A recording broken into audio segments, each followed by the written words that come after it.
Having the same issue I was having yesterday. I'm now or the other day. live. Whatever it is. Let me check out my stream now. I don't want to like register half the shit that's actually open, which is annoying. I had to scroll down on mine. It showed like this screen or all screen, and then I had to scroll down one further, and then it showed the window.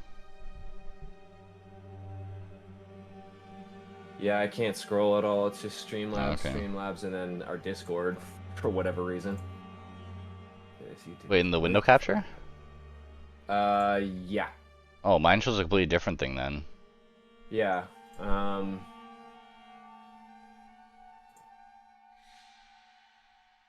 let's see how this sounds. Alright, talk for a sec. Hello, it is me. Oh, I realized what I've done wrong. I had Hello. a specific setting type that was being funky with me. Okay. Alright, that should be fine. Let's just do automatic. I'm gonna do done. Gotta fucking shrink this to the right size.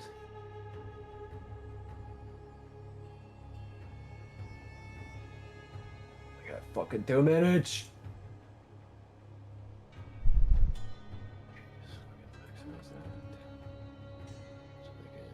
Fix it.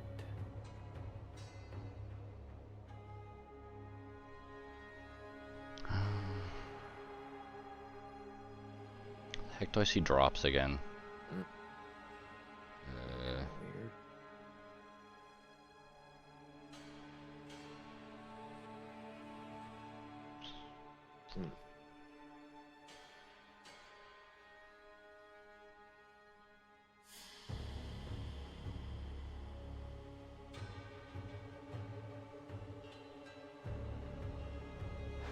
All right. Well. Oh wait, is that what's going on?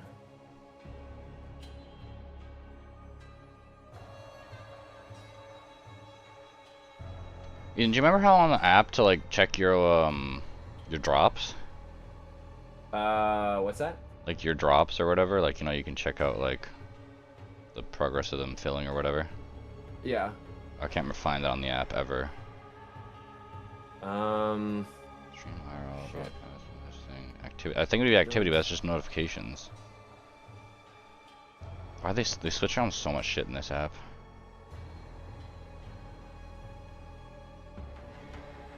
Alright, that's probably close enough. Okay, X out of that.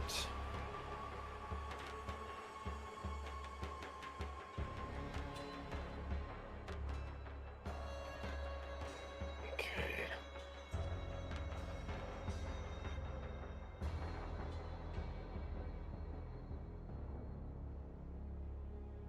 What is the what's the announcement called? I just did announce and I don't know what it's called. It's called like the third edit live stream, but Okay. I just did like announcement stream. Yeah, how do I see my?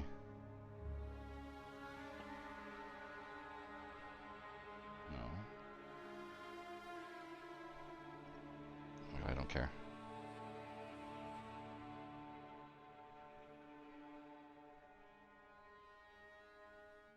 Hi, I'm Jonathan Rogers from Grinding Gear Games, and welcome to GGG Oh. Live. Today we're going to show you an exclusive reveal of what's coming next for Path of Exile 2. Twitch drops are enabled on today's live stream, so you'll be able to claim your Sun Priest's Incineration rare finisher effect by following the instructions below. Now with that out of the way, let's get started. It's time to give you a teaser of what's coming in Path of Exile 2. Yeah, I the get it. third It's edict. not responding. Close it then. All right, let's Whatever, see. I'm just gonna. My fucking thumbnail's gonna be fucked up for the first chunk of this. I have called you here to Go ahead. save our people, to save our way. Over the ages, we have known pain like no Oh dear. but we Oh. endured, and we became mighty. Nope. Just see how my Now, audio is. outsiders dishonor our shores, and we have stood by, doing nothing. Test. Hear my voice, ancestors. Show us your Oh strength. boy. Show us the true way. Oh, this is gonna be the trial of the ancestors. Understand. Ooh.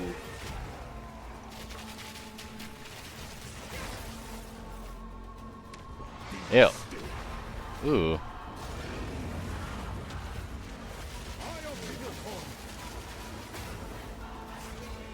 These fucking locations look sick.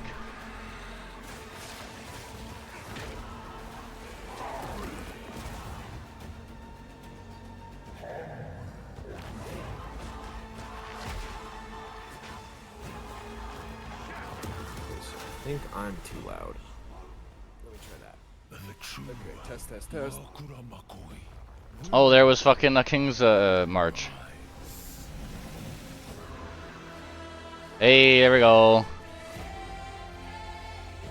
Ooh, 3 interlude acts. 35 new areas. 24 bosses. Jesus, man, this is a big update. Damn, dude. Overhaul, nice. Okay, ooh. 40 lineage supports. What does that What does that even mean? Ooh, new items. 150 new notables. Oh my Sprinting! God. Ooh. Holy shit! Come on, Druid. Please, Druid. Please, Druid. Please, Druid. Please, Druid. Give me the fucking Druid. What is this? Rise of the Abyssal. Ooh. Whoa. I don't know what this means, but it looks cool.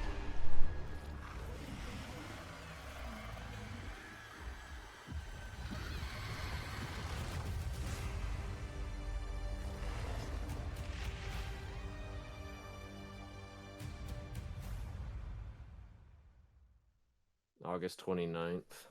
Mm-hmm. Now, as you can see, there's a lot going on, and we have a lot to reveal today. We'll start by going over Act 4, the next chapter in the Path of Exile 2 storyline. Jesus. But that's not all.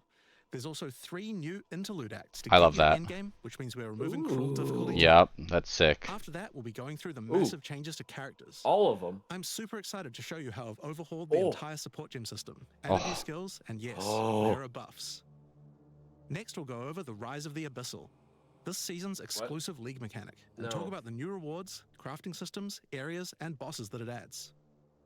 After that, it's on to changes we're making to the endgame. Then it's time to talk about items, crafting, and oh yeah, trade. That's going to be a big one. Mm-hmm.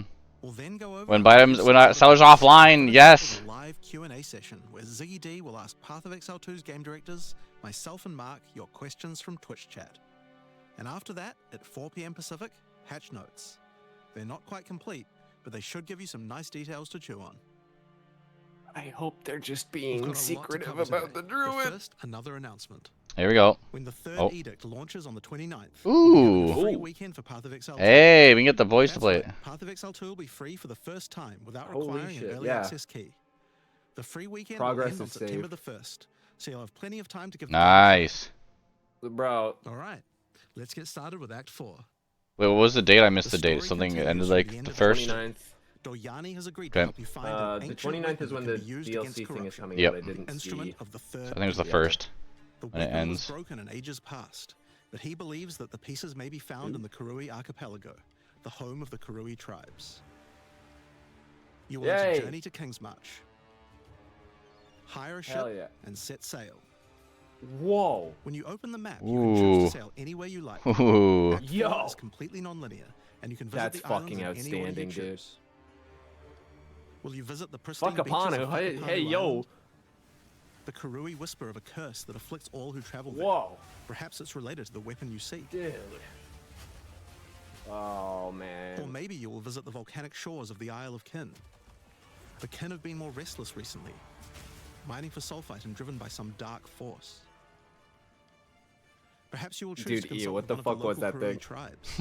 Their ancient wisdom could hold clues to finding the third edict. Oh. No matter where you choose to go, you will fight dangerous beasts, find fabulous treasures,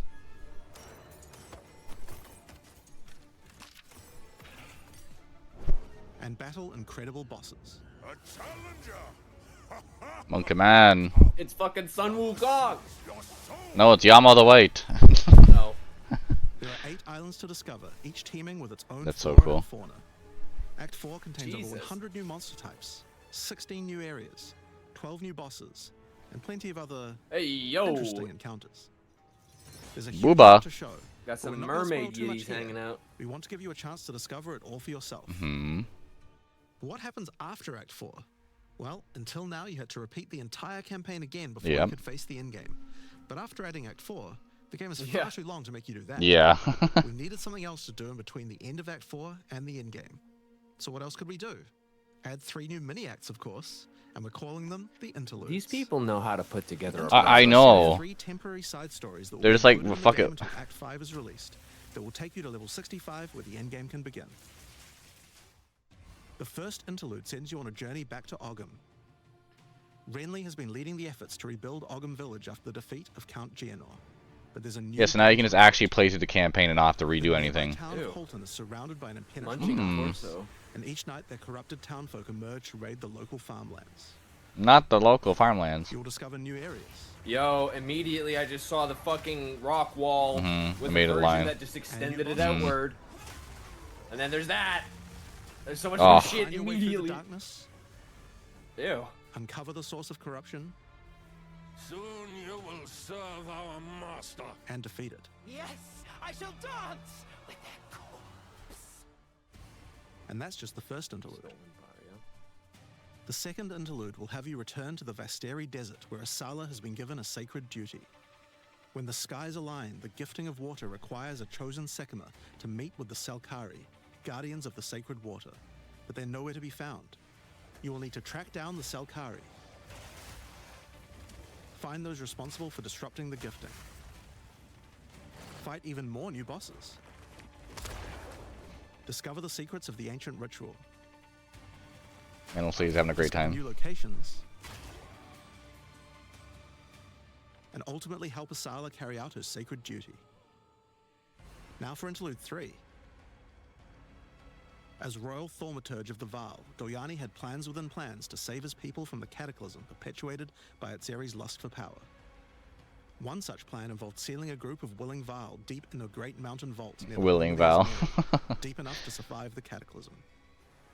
Even though thousands of years have passed, he believes that their descendants may still live, and may be key to defeating the beast. With all these upgrades, I'm The really journey up the hoping I mountain can will get be a taunt. dangerous.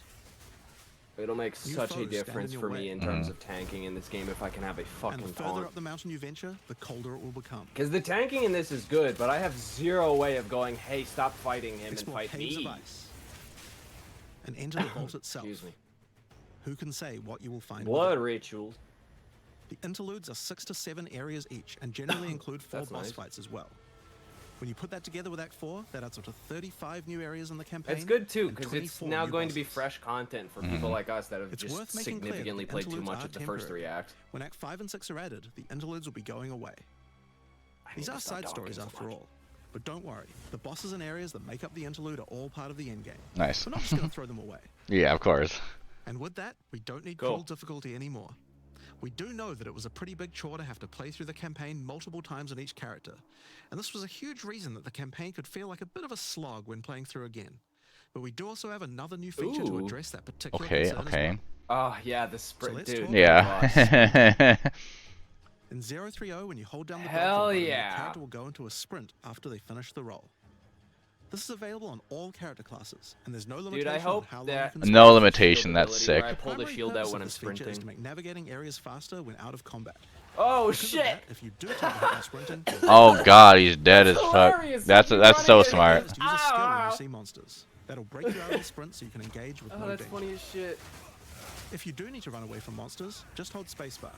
You won't be vulnerable during the roll, and you're faster while That's sprinting than basically fucking any monster in the fantastic, game, allowing dude. you to retreat from combat.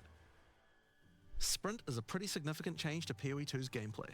What I like most about it is that we can accelerate the pace of the game for those who want that, without having to compromise on PoE Yeah, 2's more it's visceral perfect. combat systems. Okay, so that's the new Absolutely extensions to the campaign, but there's a whole giant league to play through as well. I'll leave that to Mark to talk about later. And that's because what I want to talk about now is Yes. the new stuff for your characters. Ye- And probably one of the biggest new systems here Yes, is with the support gems. Now, support gems are one of the most interesting elements to creating a build. They're what enables so many interesting mechanics and different ways to play. But PoE 2's support gem system has just never been quite right. One of the major issues is the limitation of only having one Please. support gem of each type on your character. We didn't want builds to just become using the same 5 most Yeah. powerful supports in every skill. The problem with this design, though, is that it's actually working against using multiple skills in your build. If you can You only gotta use each just support gem fucking on one skill, mainline that one. it means that you're encouraged to go all in on that one ability. Yep. And we want to encourage you to combo your abilities. Okay. Something needed to change. Okay. So with that in mind, Yeah. we've removed the restriction of having Dude, I'm one gonna of be each a god. support gem per Oh character. my god. You can now Dude, I'm gonna use be a as many god. copies as you like. Dude, the elemental This should one that I drastically have increase will the be amount of possible disgusting. builds and increase the amount of skill diversity. I can life steal. Oh my god, we're playing a shitload of this. Oh yeah. As There are a soon lot as of this potential update builds is that out. suffered from the previous restriction. For example, a poison build previously couldn't Yeah, it add was poison to more silly. than one skill. Right. They couldn't That's use true. stacking poison on more than one skill. either. Yeah. This severely limited your ability to combo with anything outside of the specifically designed poison archetype. Thank Great. God, But now you man. can. Again, Many A beautiful utility product. skills previously couldn't scale to in-game because the supports that would make them scale were more useful to use in other skills. You would never speed up killing Palm with martial tempo when you would much rather use it on your primary skill instead. There are more examples like this all over the place. you and I have discussed it at length. Mm-hmm. In addition to that, though, we Oh, thought there hell wasn't yeah. enough feeling of progression in the supports as you went through the game. Ooh, 2. Let's There were only go. Brutality four 3. supports, and many of the most important ones were given 5. out at tier 1. Also, there were no strict upgrades, meaning that upgrading supports when you ran out of sockets Yeah. required quite a lot of thinking. In order to solve these issues, we now also have multiple levels of many supports as you go through the game. For example, double barrel support gives you an extra bolt, but at the cost of 30% less reload speed. Mm-hmm. At tier 2, the penalty gets lowered to 20%. Okay. But then at tier 3, That's the support sick. gem gets something new. So they Ooh, become they get something. stronger. Now, Ooh. automatically when you heavy summon So instead of enemies, just God, the number go progression's up, gonna feel it's so just nice in everything's this going to game be now. better. Holy a little shit. differently, and you'll have to decide if you Oh like the upgrade my or not, god. depending on the build. They've literally For just made example, anything rapid viable. casting. The first couple of levels gives 15, then 20% increased cast speed. But then at tier Dude. 3, it changes to a new approach. For each different spell you cast in the last 8 seconds, you get 10% increased cast speed. Oh. That'd be a pretty big bonus if you use a lot of different Oh spells. man. So that's pretty good for upgrades through the campaign. I'm gonna crash our But we game. wanted to add a little more spice to the end game for supports too. And that's where our new system, Ooh. lineage supports, comes in. Okay, lineage supports. You can think of these like unique Oh. items, but for supports. Unique items. There are supports that are only available at endgame, but they're much more powerful. Oh. Like Ratha's Assault. It's an upgraded version Oh of Double Barrel that my reloads your God. skill as you dodge roll. Oh. well as giving us the exotic bolts ability. it can hold. But it does mean that it's the only way you Dude. can reload the skill now. Now, unlike regular supports, you can't find these through the uncut support gem. Oh. Just like unique items, many of these can be found from specific Dude. bosses. Okay. And there's a ton in the regular drop pool too. Okay, one more. There's too much to read there. Ah, it's gone. Others fairly Okay, common. that's outstanding. Load a bolt with a killing blow. Totems create supported skills with max life total. Ah. Enemy monster are just elemental straight up resistant power. values as inverted. Oh. So, ho Well, ho, there's you around are 40 super lineage immortal to supports being fire. added throughout Dying the to endgame. fire now. So there's a lot of power to find out there. Dog. Yeah, for sure. The new support gems are certainly going to open up a lot of builds, but of course we have a huge range of improvements to individual Wow. character classes as well. As well as adding new skills, we had a big focus on buffing existing skills Yes. so that they can scale well into the endgame. There's a huge amount to cover here, so we're not going to discuss everything. We're just going to quick fire through some of the coolest changes. We wanted to make cold a more useful element on the Ranger, so we've Yo, expanded the did cold you see tools that available. fucking ability? No, I As missed well it. as increasing its range, Escape Shot now creates fragments of It was ice like the whenever it hits magic the ground. archer. Oh yeah. These It fragments like explode after a fired short time, several making the ice arrows skill into better the air for and they killing all groups just of homed in enemies. on a bunch of targets. But not only that, we added an ice fragment support that creates more of them when killing frozen enemies. And a new buff skill called Ice Tipped Arrows that allows all your arrows to create ice fragments. Oh, that's so cool. This already gives clear to rangers wanting to use ice. Yeah, there it But is. to take further advantage of the ice fragments, Freezing Salvo has been upgraded to shoot additional cold arrows towards every fragment. Oh, Okay, so it's been upgraded. that's sick. Yeah, 'cause before you just kind of fired it in an area. We've also modified Snipe to consume frozen from enemies, dealing a huge amount more damage, giving you a nice That's ice sick. single target option. That also Ooh. makes And something you a might notice about this ice is that the bonus is a team lot higher viable. against bosses. This is actually a change you'll see throughout the entire game. Nice. Since it's a lot harder to freeze a boss, Dog. you should get a bigger reward for it. If you were running that and I was running the build that I have currently, we Another would thing be you'll see throughout the fucking game is making movement unstoppable. feel better. Toxic growth is Yeah, because I wonder if they're waiting till the end to announce the character, or if they're not having a I'm character, but they're hoping doing that's big the Toxic growth reworks. is a rain skill, so you can Yeah, spam it more either easily. yeah, it's 100% one of those two. Either And we've they're also added a new poison skill letting while the we're at it, anticipation called build, Toxic Domain. or they don't have it quite It yet. creates a small area around you that makes all your attacks create toxic growth pustules, but attached to monsters. Another skill that was annoying to use I was appreciate the electrocuting language he It's now uses just a too. He's regular just like, arrow yeah, I and found this easy shit to annoying. use. But it also means you can support it with projectile support. There's such a candid This looks so nature in sick. the way that Area of they effect, making it a communicate. tool for more than just single target, and Beautiful. allowing it to scale into the end game. Ooh, We also That's added a new cool. spirit reservation called that's so Mirage cool. Archer. Yes, finally Mirage Archer is back, baby. Shadowy clones of yourself. Oh, So use a skill sick. of your choice. Mirage Archer was so much fun. Of course, one of the other big problems the Ranger had was survivability. Evasion was the weakest of the 3 defenses. It was, and yep. I wanted to change that. Currently, evasion doesn't evade all types of hits in the game, so you're still vulnerable to things like slams or Yeah. unblockable attacks. To make evasion characters more tanky, we're adding a new mechanic called deflect. Unlike evasion, 40% deflect of works damage on from those hits and everything. elements they And if you inflict. successfully deflect a hit, Exact you take chance to deflect 40% also less depends on damage. the accuracy. Items can now give you a mod that gives you some amount of deflection based Okay. on your evasion. Oh, okay. And there's a bunch of it available on the passive tree too. Nice. Deflection is rolled in addition to evasion, so this is an upgrade for regular hits too. And unlike evasion, there's no maximum chance. You can reach 100% deflect against all hits my if you God. spec the Ooh. enough. Of course, this is a buff that helps all dex characters, so the mercenary and the monk, but especially the huntress, are seeing big defense boosts from this as well. That might actually Speaking of make the defensive monk as a mechanics, viable let's talk character about that I'd block want and to parry. play. Now, one of the big concerns on the release of the huntress was parry feeling unreliable. Right. One of the big reasons for this 'Cause is you'd that have a to lot lock of hits are onto- not blockable. Yeah. It's not parryable Hang either. on, are they?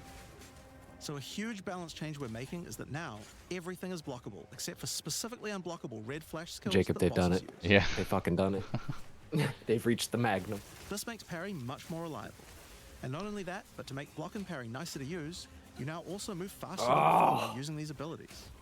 This is a massive buff to passive block as well. So to counter that, we did have to lower the max passive block a bit. I don't give a fuck Overall, about you feel passive block. I am actively blocking all time. Fire skills on the warrior were not really cutting the mustard. So we decided we Cutting needed the to upgrade mustard. a bunch of them, but also add some more as well. Yep. Let's start with a buff. Volcanic fishing now branches into multiple fishes, Fuck yeah. giving it much more clearing potential. That's helpful as shit. We've also added a new Oh. skill called Forge Hammer. This skill Ooh. throws a molten hammer with a slam at a distance. Ooh. Fucking Pull the hammer Mjolnir? back by using the Yeah. skill again for Fire light. Mjolnir? But the Are you cool kidding thing me? to do is to use a Now we need to actually find Mjolnir. Using a war cry makes the hammer Yo. explode, making a bunch of volcanic fishes around. That's so sick. Volcanic fishes re-trigger when you slam them, so it's a great skill to make a flaming arena to fight a boss. It's so awesome. Dog. We also buffed Perfect Strike to have a much larger area of effect, and changed Molten Blast to not Oh, always force you to thank move God. forward. That was annoying as Trust me, shit. it feels a lot better to use now. The skill now has massively boosted Good. chance to ignite monsters as Yeah, it well. was kind of worthless. And you're going to want to ignite monsters due to a new glory Ooh. skill called Ancestral Cry. Ancestral Cry charges up with glory by igniting monsters, invoking King Kalm's favor. After you do, Oh. use it to channel. Oh Kalm's my ancestral power. god, the game is Every breaking. attack will be ancestrally boosted with fire. Your Every very attack will be triggering ancestral. volcanic boom. fishes. What the Molten blast will fuck? erupt from your attacks. This is ridiculous. Yeah. Warrior shield skills were another area we wanted to improve. Now that we've got sprint, we actually don't Yes! have a cooldown on shield charge anymore. And it also does more damage the further away you are when you use it. Shield wall got Hell yeah. significantly upgraded AoE. Also, you can shield charge right through it to trigger all the walls. Oh, We also added a Grant's new guard. shield war cry. Fortifying Cry gives you a defensive buff, but it also builds up charge on your shield that empowers your other shield skills. And Magma Barrier now doesn't require timing in order to use. Just wait for your shield to charge up and block. Oh. oh, there's Take auto shoots out. That's kind of If they sick. don't give us the Seismic druid, I'm Cry now making another stuns enemies tank. that are Yeah. hard to stun. Undoubtedly. And we changed the Sunder interaction with Armor Break. It now also gives a Sundered Armor debuff that makes enemies take 40% extra physical damage. Ooh. Fuck, for bosses. man. Great for bosses. Ancestral Warrior Totem's undergone some pretty significant changes too. We wanted the skill to feel more like using an ultimate. That summoning an ancestor to fight for you was a big deal. So we've changed this totem to require 3 endurance charges to summon, and yeah. massively buffed its damage. It also Look now at the scales your fucking weapon damage magma. too. Oh my He did. God. Since there's no limit anymore, if you build around Yo! generating endurance There's charges, no limit. summon an entire forest of totems. It's only limited by your. That's In order to crazy. make that easier, we added some Oh, new sources of endurance. Stunning and charges. non-unique There's enemies now a with support support to skills make gain perfect 3 strike into. generate Oh my charges, god! and a support for Oh my generating God. endurance charges from heavy stuns as You well. get endurance charge when you perfectly. Speaking of totems, we wanted to upgrade the Warbringer. Among the other changes we've made to this class, Answered Call now gives an extra totem, and the spirits have just been generally buffed in many ways. Nice. Use it with your limitless ancestral warrior forest to make an army of Kurule. Ancestral forest. We've also merged the Great Wolf Howl and Warcaller's Bellow support, so you can get all the benefits with More one Warcry cooldowns? Are you fucking kidding me? And Encased in Jade no longer removes the Jade when getting hit, making it a much better defense. Ooh. Next up, let's talk about accuracy. Yeah. Accuracy was always intended to be something that warriors didn't need to care about very much Yeah. if they're in close combat. Oh, here we But go. unfortunately, that's not currently the case. Yeah. This was particularly annoying with skills like Bone Shatter, Yeah. which you certainly don't want to mess Because you with. take damage. So we significantly buffed your chance to hit at close Good. ranges when you Thank don't have God. much accuracy. Because I was using a Warriors shouldn't two-handed require weapon in any my one accuracy hand with investment in order to hit 10% close range chance to attacks hit. now. It was stupid. Not that was hyperbolic, but you know what I mean. We also wanted to improve armor. Now, one of the major weaknesses of armor is the inability to defend against Ooh. elemental damage. Okay. In order to mitigate this, we're adding a lot more of the stat that allows your armor to Oh defend my against elemental God. damage. Okay. It's now available on items Oh and in my a lot more God. places on the passive tree. Nice. I'm going to try to make an unkillable character. One of the most Holy important shit. improvements we've made in 030 is to declunk the action and flow of shooting crossbows. Okay. You can now reload crossbows without any movement Nice. penalty. But not only that, all skills that can be used while moving now slow you for a Sick. shorter amount of time. This change benefits everyone, Awesome, not just man. crossbow skills. That'll With both also of these then changes put affect my together, shield the running ba- gun playstyle feels much better. whatever the fuck. I it love is. the running gun playstyle. It's hard to explain how important this change is for the feel of the class. The Mercenary is also a good chance to talk about how we're rebalancing to make comboing skills much better. Take Shock, for example. It buffs damage and lasts 4 seconds right now, but that isn't really giving you enough time to take advantage of it. If you're going to add a lightning skill into a build that otherwise wouldn't use one, we need to make mechanics like this much better. So we've increased shock duration on monsters to last 8 Whoa. seconds. And skills like Plasma Blast, which are intended to be good at shocking enemies, now increase the damage bonus by a lot more. You'll find changes like this all around the game. Chill now lasts 8 seconds, giving you more of a reason to weave in cold damage. Oh, 8 Freezing skills are seconds. freezing. Burning skills Oh need to boy, cause we burns are that at. last longer. I'm way But ahead of making you. skills like Permafrost Bolts and Incendiary Shot double down on how they're supposed to be used, Or makes using them when you're building audio-wise, alongside it's other skills just much fucked more up. likely. I'm watching him Also in a making sure cave to shoot buff some specific ice. Combos too. The Oh freeze yeah. Okay. explosions No, it's from just the frag audio. rounds now change Like, nearby enemies. Oh, this- chains. How long Using it took high for me to velocity hear rounds your with armor voice break was a will now while. fragment the opponent's armor. This causes Ooh. monsters to take a portion of high velocity rounds Oh. damage with every subsequent hit, even tiny pellets. Ooh. So that means following it with a shotgun blast is way Cool. more effective. This is cool. Now there's a lot more buffs to crossbow skills, Mortar. but for now I'm just going to talk about the new one we added, the Mortar Cannon. This one lets you socket any Oh. grenade skill. Mm. And using it will summon a cannon which Dude. loads and fires the grenade you Fire choose. in the hole. That's so sick, actually. That Because is then you don't have to worry about awesome. shooting yourself. Oh my god, that's great. Another issue on the Mercenary Dude, were I just banners. realized too. They were just not If very it's got good. a health So we're doing bar a big and I'm upgrade actually to them. able to block They now last properly longer, now, I could don't just disappear when stand in moving out front of of them, it. And we removed the Valor mechanic. They now just give a much more consistent and stronger buff, and you can use them Okay. when you get enough glory. Okay. On which, one of the main focuses was making various minion types more useful to use together. Oh, here we go. Melee minions in particular were just not that Okay. great Uh-huh. compared to ranged ones. As a starting point, we just straight up removed the requirement for Hell minions yeah. to have accuracy. They just hit. Attack minions now always hit, which makes them way Yeah, better. that'll Oh, help that's a so lot. much better. Oh my god. Brutes got some good numeric buffs, but we also added a new command skill where they do a war cry that intimidates enemies and Ooh. detonates any frozen monsters and allies around Ooh. with a cold explosion. Ooh.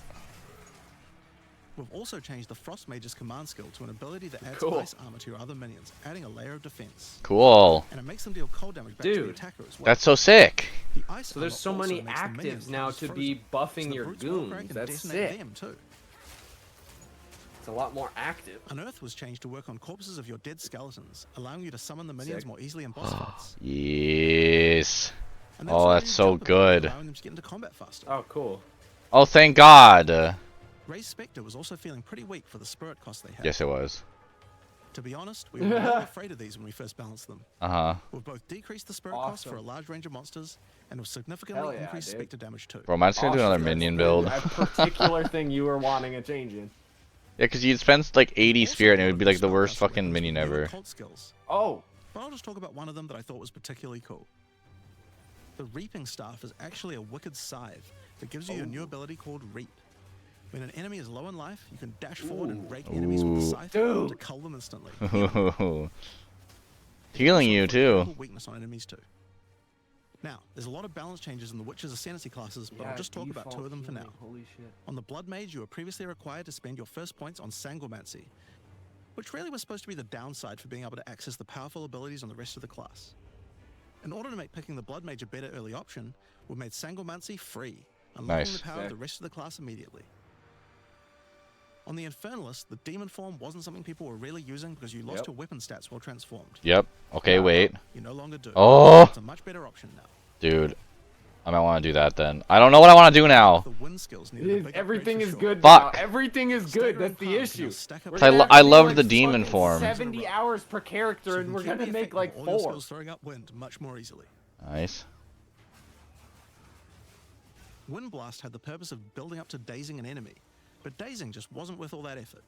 Now it just dazes on hit, meaning a single Wind Blast will make all your skills stun enemies more easily. Okay. Following up with Vaulting Impact on a dazed enemy previously did a bunch of stun. Now it allows you to break your enemy's stance.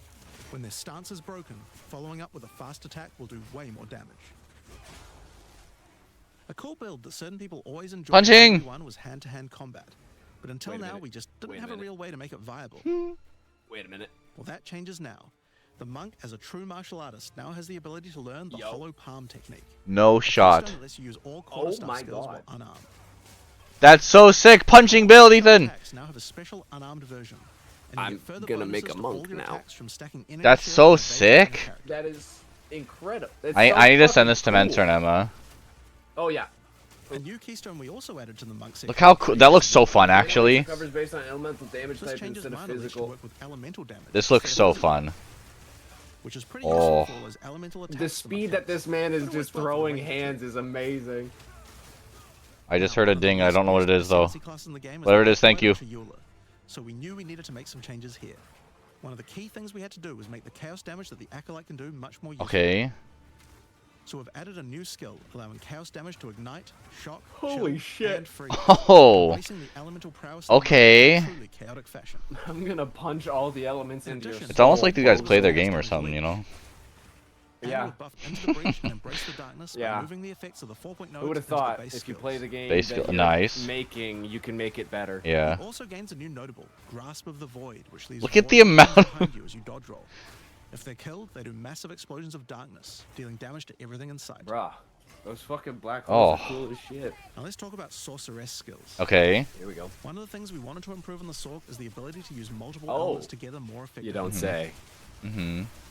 Now, this might seem small, but one of the things pushing you towards using a single element is debuffs like elemental curses, which lower resistances of a single element. In order to fix that, we're making quite a lot of game-wide changes to these kinds of mechanics to broaden what they apply to. So for example, there's no longer 3 curses for fire, ice, and lightning. Instead, there's just a single curse that buffs all 3 at the same time. Oh. And things like Frostbomb, which gave you cold exposure, now give Oh. elemental exposure. You can use it to buff any of your other Okay, skills. so they've Nice. just made the character that I was working on most Yeah. We recently also wanted to make switching between different weapon sets from smoother. So you can ungodly use different viable elemental to a staves more god. effectively. This is To do insane. that, we've removed the weapon switch time. And It's now literally- Yes, they removed weapon switch it's time. game-wide too. Oh my god. Now we didn't just want to stop there. We wanted to add some specific mechanics that work between different elements, and that's where Oh. elemental infusions come in. Certain skills can now drop elemental infusions. For example, when a frostbomb explodes, it leaves behind a cold infusion on the ground. Okay. After picking it up, you can spend it on one of any number of different skills to transform how they work. Spark will create a nova of cold Dude. infused projectiles. Dude, Dude, this is so cool. Ice Dude, nova they will literally chilled just- area on the ground. took the character that I was we making also work added a new loadout without skill all that of fires this ice and shards. given it all of this. Use it with cold infusion though, and Yo. ice shards will explode. Orb of Storms now generates lightning infusions when Holy you cast enough shit. spells near it. And that's all spells, by Dude. the way, not just lightning. Oh my god. Once you have one, you could cast a Oh lightning flame wall, my which adds both God. fire and lightning damage to all the projectiles that pass through it.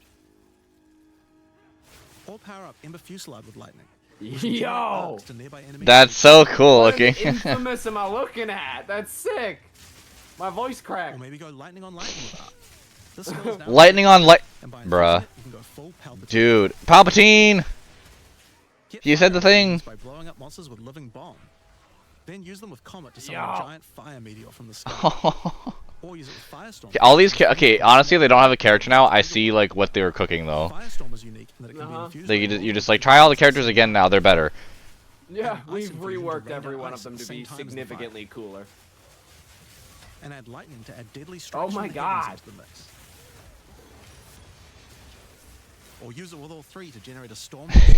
Oh, it looks so cool. I'm going to be doing that at all times. Yeah. Fucking PlayStations are gonna start on fire. Previously, you could use it to shatter ice, but now it works to detonate all the different elemental ailments and make some leave behind infusions. Oh my god.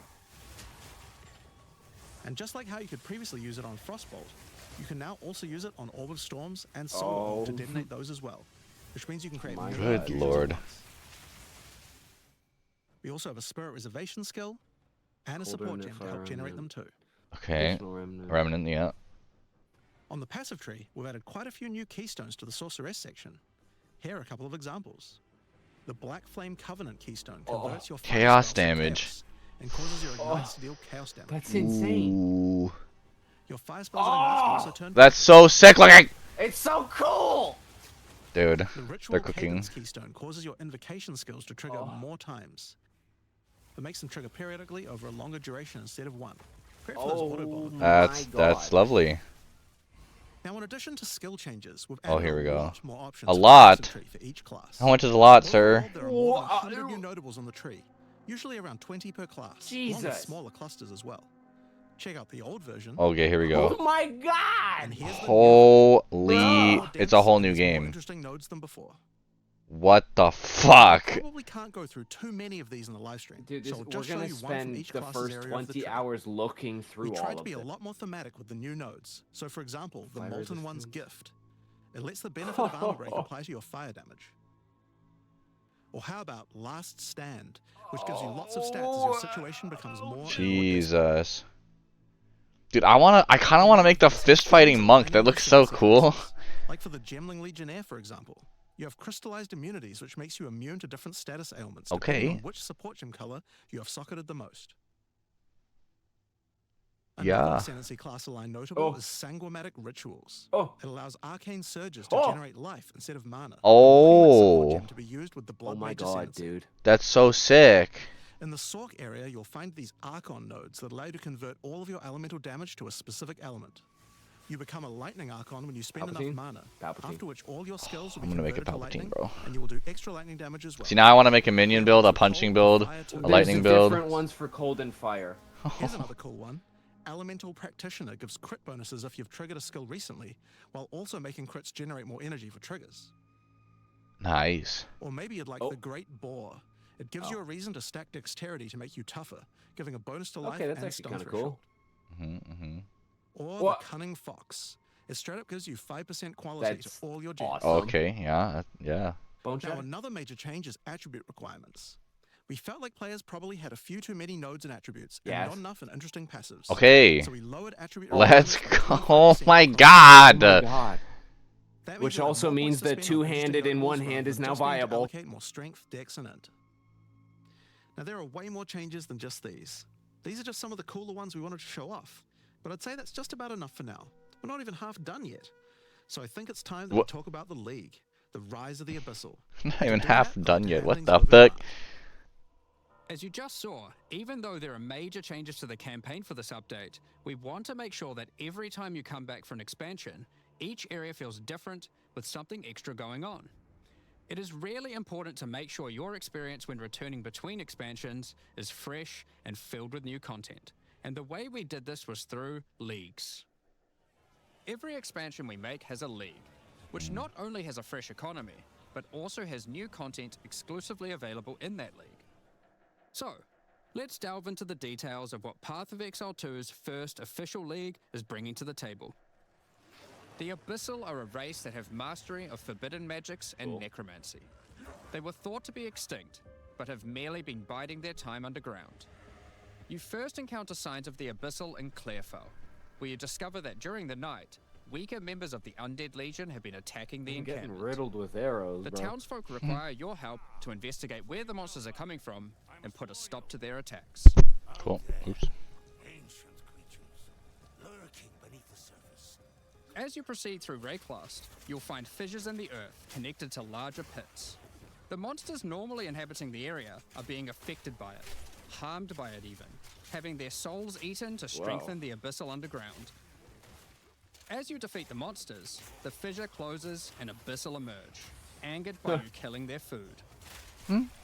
Once all those fissures have been sealed, the pit activates. I love that hammer More throw, abyssal dude. pour out.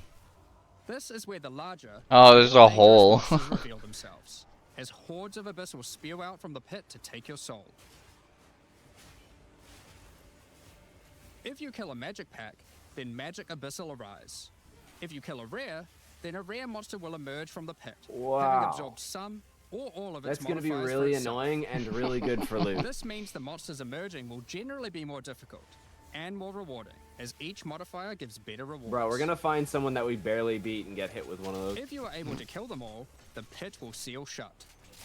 As each pit is closed, it reveals a potential reward. Abyssal troves will rise up out of the pits, allowing you to get some epic Nice. loot. Areas often contain many pits, with many fissures, and the amount goes up as you progress through the game, Sick. getting more intense. So basically, more loot across the board, more difficulty Doesn't across stop the board. there. When monster mods are absorbed, they have a chance to become infused with the dark necromancy, transforming them into abyssal modifiers. For example, you defeat this monster with the Mana Siphoner modifier. Their soul is eaten by the pit, and a rare monster emerges. The Mana Siphoner modifier has transformed into Soul Siphoner, and is now amplified in danger and reward. Oh my god, the tornadoes. Abyssal pits also interact with other monsters and mechanics. If you defeat a rogue exile that's near one, it'll be revived as a Lichborn that has Ooh. multiple abyssal modifiers. Oh man. Lichborn exiles even have their own unique jewel they can drop. If Okay. you are lucky enough to encounter Okay. and kill them. If an abyss spawns near a boss, killing it will summon a gigantic Yo. Giga Larvae creature. Monsters imprisoned in essences near abyssal pits are affected by the abyss too. Essence of the Abyss. They will come with an additional new essence item that can be used to craft your What items. does it do? You'll never know. So, that's your bread and butter of the Abyssal League. Kill surface-dwelling monsters, kill the emerging abyssal, close the fissures, overcome pit encounters, and reap the rewards. There's a lot more to this league, however. As you complete abysses, you can find ancient pieces of bone, preserved from the remains of fallen Lichborn. These are one of the many rewards for your mission to seal the pits. You can use Desecrate this on something? a rare item to imbue Ooh. it with abyssal magic, adding a special hidden Ooh. modifier to your item. Ooh. But how do you reveal it? Yeah. In Act 2 of the campaign, you'll encounter Okay. a new area. This area is overrun by the Abyssal and the Lost Men. After clearing through this area, you'll find the Well of Souls, a giant cavity with a massive vortex of souls swirling beneath you. So how do you reveal the mods on your Abyssal-infused items? Obviously, just throw them in, right? Yes, that's exactly what you do. Before throwing it in, you are given the option of how you want to transform it. In Okay. the form of a choice Okay, so of this 3 is different basically- modifiers. That's sick. Once you've chosen your desired mod, throw it in, where it will absorb the power of the souls, and the ominous creature will then retrieve it for you. Ew. These modifiers can be ones from the core mod pool, all the way through to specialized modifiers that cannot normally What? appear on items. During the campaign, you can use it as a way to more Yeah. easily add useful existing mods, but during the endgame, there is a whole set of new and powerful That's mods you can add to stellar, your man. items. Like this mod for crossbows, that allows you to place an additional ballista totem. Nice. Or Spirit. this one that adds spirit Jesus. to your staff. Oh, that'd be lovely. A spirit to This staff. An that additional allows you to combo on generate hit. more combo with your core staff Ooh. skills. And speaking of endgame, You can also use the system to craft waystones. Oh, damn. Oh, With a preserved Yo. vertebrae fused into your waystones, you can get some new modifiers that push difficulty and rewards to new heights. that's good for people who get there. Here are some examples of those mods. Damn.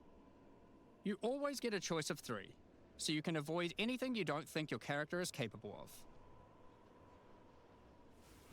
With this modifier, the natural inhabitants of the area are all spawned near abysses. Oh, nice. There are up to 9 additional Whoa. abyssal pits in the area, making it just a full-on abyss ruckus. Huh? Dude, Or this dude, one, that's which hilarious. Him causes just the final punching the abyssal shit pit out in of the that area fucking to bell. I always know. result in a boss It's encounter, pretty sick. be it either one underground or one that emerges out. There are dozens of these waystone modifiers in total you can get from this crafting. That covers the new crafting mechanic. So what's left? Well, we talked about how when closing pits you can get abyssal troves, but sometimes when closing an abyss, you'll reveal an underground cavern that leads to the abyssal depths. Underground Kevin. After jumping into the depths, you'll find an abyssal city, swarming with legions of the undead. When underground, every single rare abyssal enemy will have an abyssal modifier.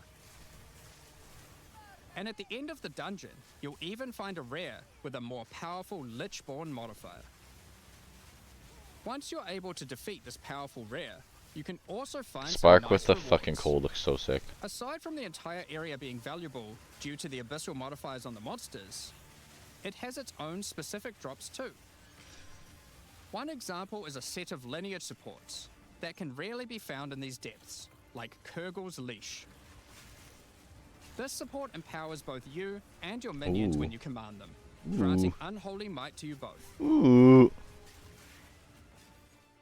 Another depth-specific outcome is a set of omen-like items that amplify your abyssal crafting. Nice. Additionally, we're adding some new socketables that can drop from the abyssal depths. Take Ullaman's Gaze, which can be socketed into your armor. These are a bit special in that you can only have one equipped at a time, but give some pretty powerful effects. Think of them as almost a unique socketable for your equipment. In the endgame, where you can still find depths, you also start to find a different type of underground chamber. In these areas, you'll find an ancient spire, a device being used by Whoa. commanders of the abyssal factions to plunge Rayclast into a lightless void. Your goal is simple. Kill this commander and destroy the spire. He says the goal is simple. He's done I 70,000 know. damage. There are 4 bosses in the Abyss League, and there are some pretty cool Oh, uniques sick. available from them. An example is this belt, Darkness Enthroned. Oh, It has 2 sockets. Ooh, as But though it's a hold on, helmet. Socketables don't work on belts.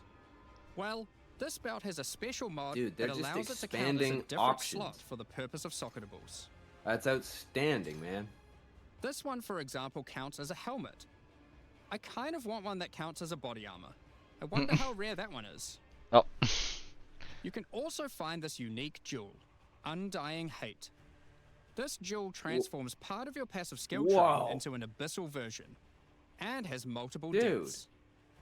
The deeper it goes, the more of your passive tree is affected, allowing you to fulfill your fantasy of becoming part abyssal That's so lich. cool.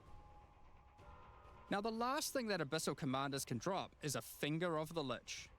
But what use do you have with a random undead finger? Well, the next time you return to the Well of Souls, with the finger in your inventory, your character will almost feel compelled. To do what, though, you might ask? To jump in. Oh. The items you threw in came back more powerful, right? So, what's the worst that could happen? Well, you'll Wait. just have to find that one out for yourself. Oh. Oh, they won't Along tell with the us. introduction of Act 4 and the interlude, we will be adding 25 new in-game maps. That's a lot. These maps will contain all the new monsters and bosses we're adding, improving variety and giving you opportunities Excellent. to experience the new boss fights many times. Let's take a look at some examples. Rock Pools is a map where you explore a shallow rocky coastline, surrounded by coral and filled with sirens. At the end is a giant Ew. goblin king boss, ready to eat sulfite and squish you like a bug. Sulfite. Holton is an Ezomite township which has seen better days. Explore and clear the township to find a gothic, Reaper-like boss, with the ability to manipulate storms and fry you with both lightning and wither you with chaos. Given some of the new bosses added are a bit more epic, such as the Act boss and final bosses of each interlude part, it would be a bit of a waste to just use them as regular map bosses. Instead, we'll be adding some new mechanics to the Atlas that use them. These start appearing pretty fast into the endgame and will help bridge the gap until you do your pinnacle bosses. In the desert biome, you can encounter a wild sandstorm. 3 maps around the sandstorm contain a device you must activate. Upon doing this, the sandstorm's magic is disrupted, revealing the map inside and allowing you to access it and find the cause. This presents itself in the form of a boss, similar to the existing Citadel bosses. This boss is a Faradin Swordmaster, who has been blessed with the power of a time gem, allowing him to take his swordsmanship to the next level by replicating himself, maneuvering rapidly, and severing the fabric of time itself with his powerful slashes. Wow. In the water biome, you'll encounter a giant maelstrom, where one of the maps surrounding the water biome connects to it, but the connection is obscured. You must run the maps nearby, hoping to find a beacon, which will remove the maelstrom and reveal the connection to that map. Another example is this Vaal vault in the mountain biome. But how do we get inside?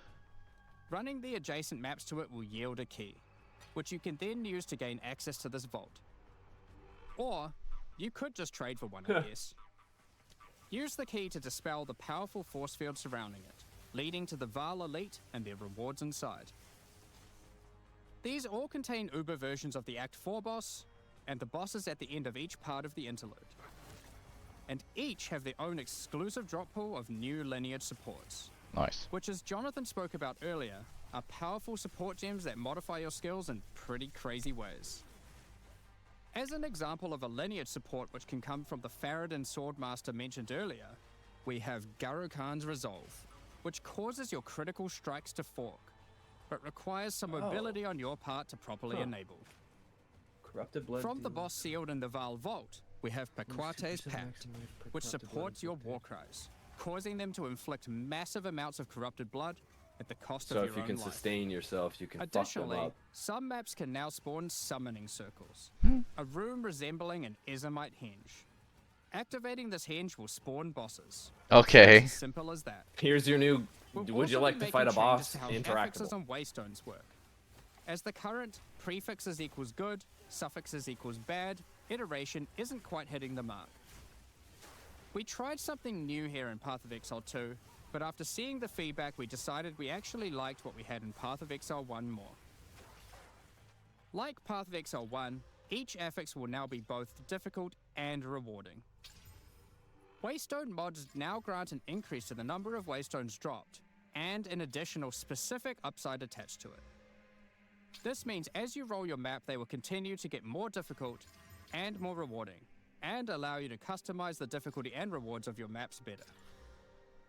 For example, the Frostbitten mod, which causes enemies to deal cold damage, also increases the rarity of items dropped as its upside. Whereas the Of Venom suffix modifier, which causes enemies to poison on hit, has the upside of granting increased pack size. Some maps will end up having a lot of rarity, some a lot of pack size, and others will just have a mixture of everything. Due to now having more modifiers granting difficulty, we will of course be reducing the difficulty per modifier to account for this. So, that's your Atlas, maps, and waystones, but what about Breach, Ritual, Pinnacle content, and others of the sort? We're making some changes around this too. The first change is that you'll now be able to invest 2 points into your specific League Atlas trees before having to run the Pinnacle content. Okay. There That's will be nice, a actually. specific objective for each type of content which grants you those points. For Jesus. example, in the case of Delirium, it's simple. You just need to find and kill one of the bosses in a map, Omniophobia or Kosis. The rest of the points for each content come from the Pinnacle content, but we're making some changes to accessibility here too. Currently, access to most Pinnacle content requires the same key at the easiest and most difficult version of the content. This creates a negative feeling where at lower difficulties, instead of wanting to run the content, you're often better off just selling it to someone who can run it at maximum difficulty. To address this, each content will now drop splinters, which will not form into singular items. Instead of using the singular combined item in the realm gate, you can now just bring your splinters. Upon inserting the splinters into the realm gate, an interface will appear, allowing you to pick your difficulty, and you'll notice each difficulty has a different entry cost. Okay. This means if you want to run easier difficulties, it costs less, which also allows you to run this content much sooner into the endgame. Because these encounters now just require splinters, their corresponding atlas tree no longer affects the difficulty of them, and has been changed to purely affect the content and maps on the atlas. The Arbiter of Ash works a bit differently. Instead of requiring splinters, he still needs crisis fragments. We now have only 2 difficulties of the Arbiter. The first, requiring the existing fragments obtained from citadels. The second, Uber Arbiter, requires calamity fragments. These come from citadel bosses also, but only once you've allocated the maximum number of points in your boss atlas tree, ensuring those citadels are at their highest difficulty level. Since we're talking about Pinnacle content, we also felt that the leveling curve in the late game was a bit too steep. Yeah, for sure. This out a bit so that it's easier to get to the mid-90s, thank God. We've also added some new We'll see how that affects us. Let's take a look at a couple. Ooh. Thunderfist is a pair of gloves that grants crackling palm, Sick.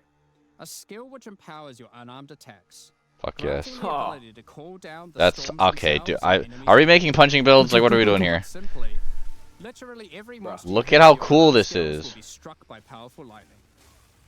I want Pair it. this with the aforementioned hollow palm technique to embrace your true It's unarmed hilarious because prowess this in combat. active effect that they just have Another unique here we're adding is literally what Hemicor's Sight. Mjolnir does in Equip this an amulet Assassin's to be Creed. granted by the Yeah. power of the Mother of Valhalla. Death herself.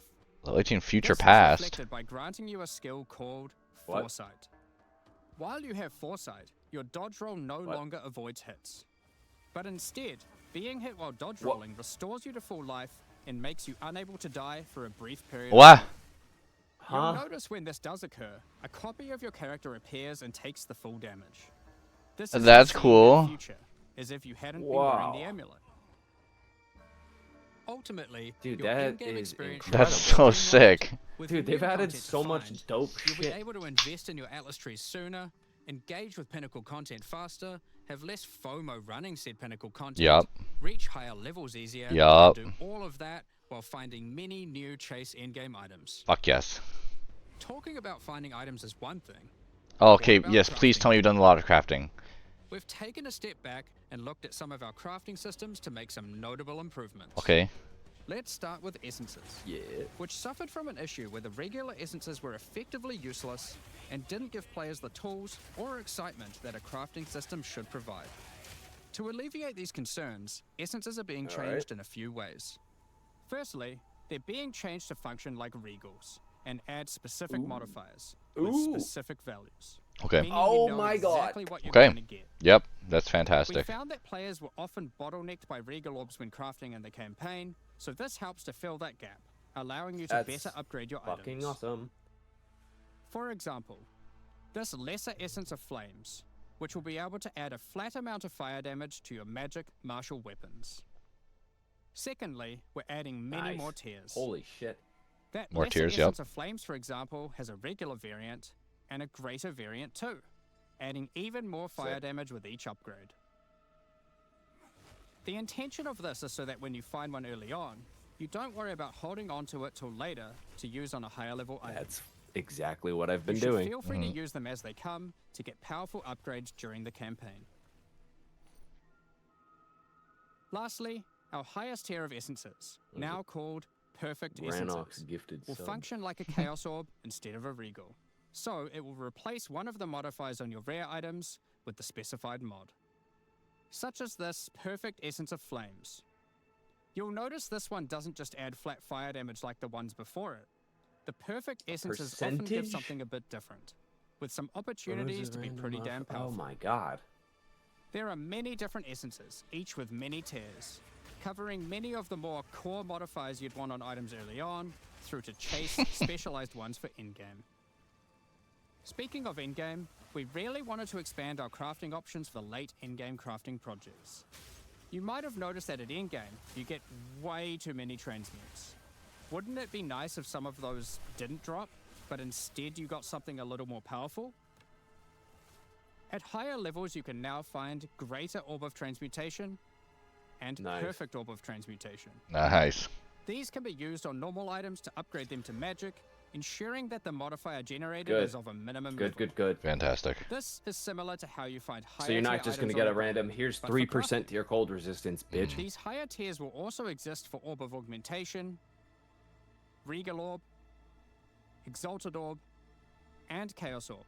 Fuck, Meaning you yes. can get all of the orbs required to take your item from normal rarity to a Again, it's gonna make like the rare level with progression high so tier much orbs. better. Yeah.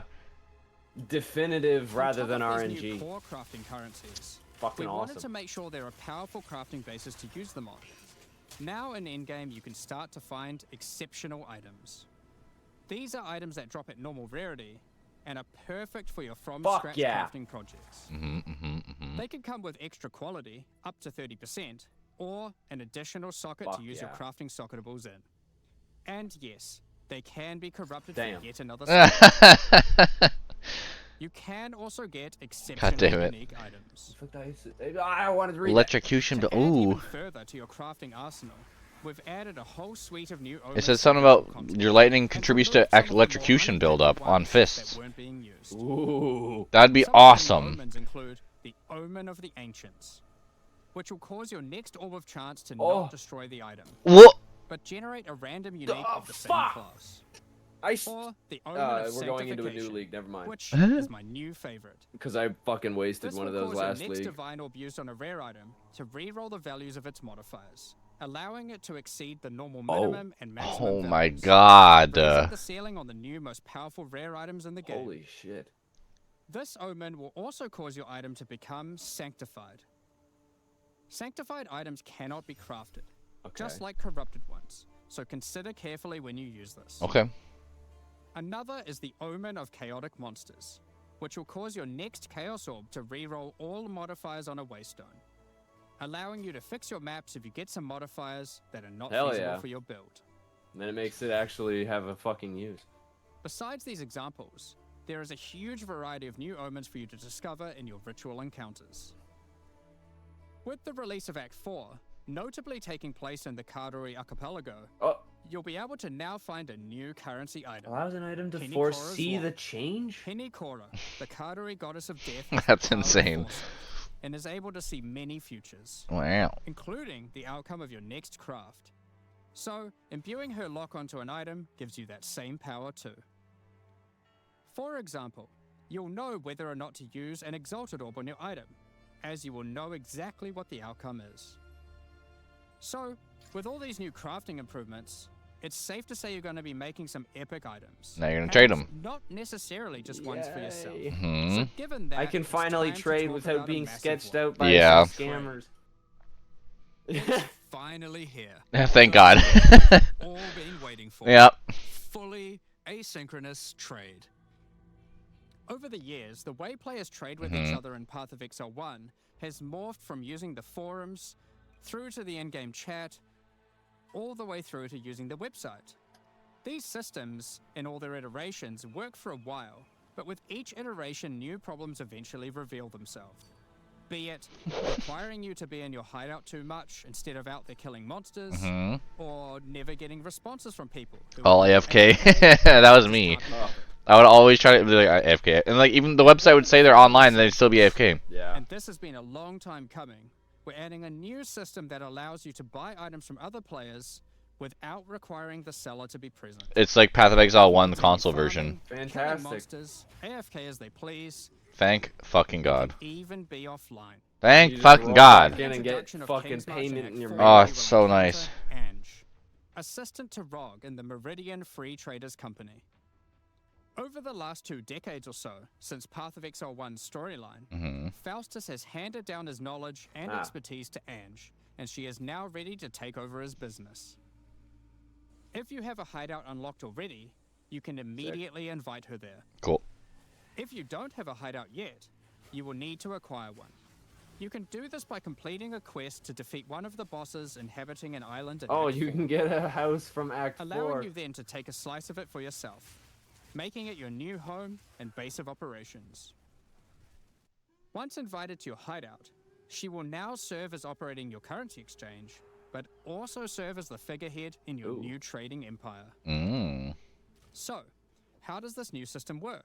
Big sales. In the existing trade system, you would That- list yes, items for thank sale you. in premium stash And then there's this there. And then when someone wanted Yep. one, you'd have to take it out for yourself and trade it to them. Yep. Now it just auto does it. Now, instead of using those, you can give Uh-huh. your items to Ange so Hell she can yeah. sell them for you. Yep. Each item must have a Just price set. sell it for this price, please. Okay, I'm gonna go play the Prices game are now. set using in-game currency items, such as exalted orbs or chaos orbs. Once a price is set, other players will be able to find the item by And you searching just for it on the fucking- trade website. That's wonderful. Once a desired item has been found, you can hit a button, which will instantly teleport your character Oh. in-game to their hideout.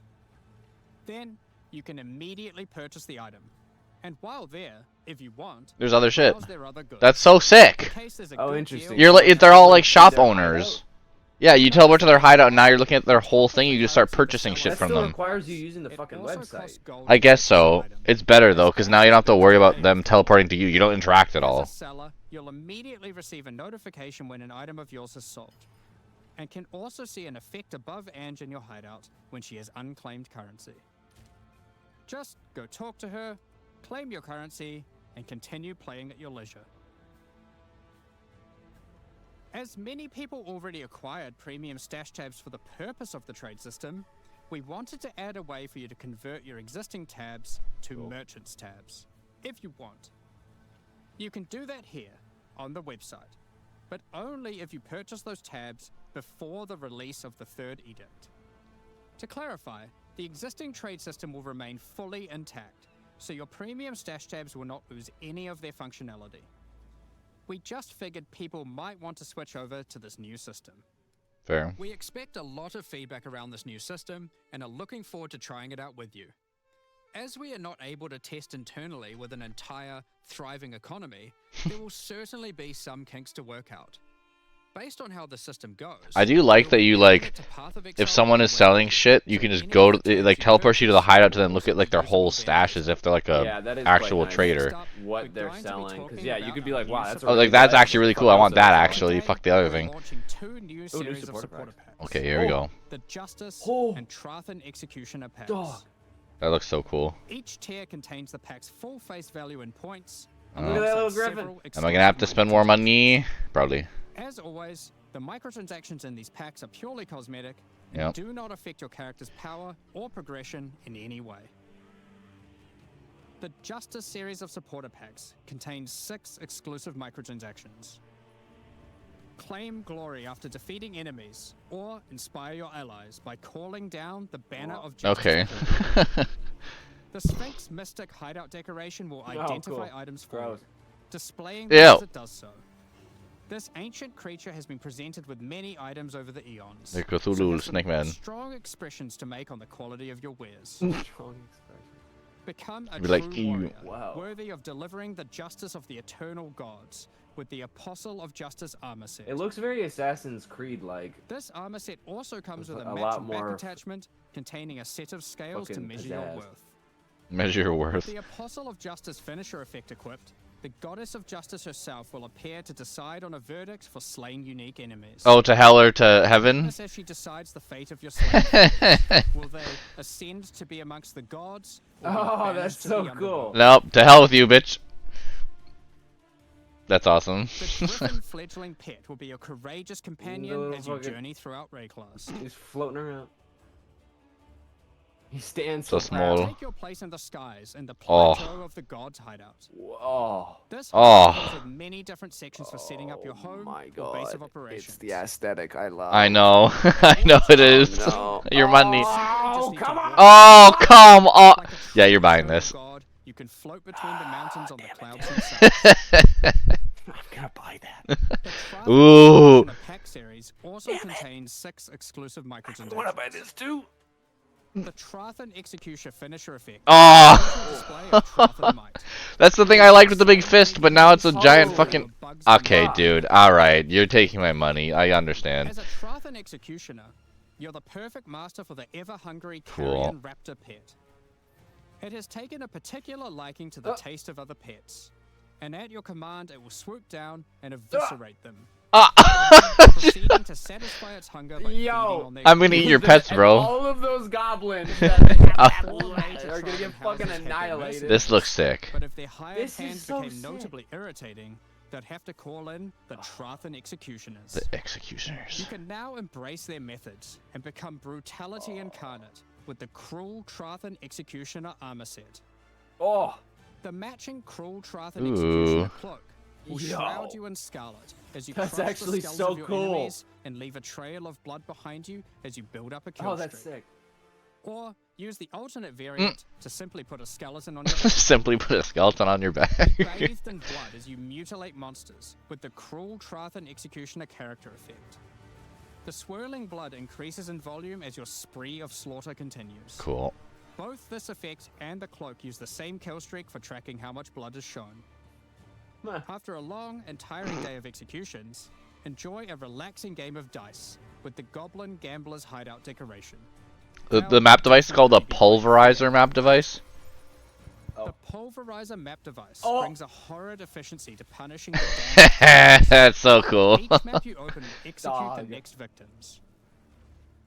This map device in its true ruthlessness tracks the total number of monsters killed, Hell kills per yeah. second, and Holy your shit. largest The kill kills streak per for second and the kills largest not kill. being completed. Damn.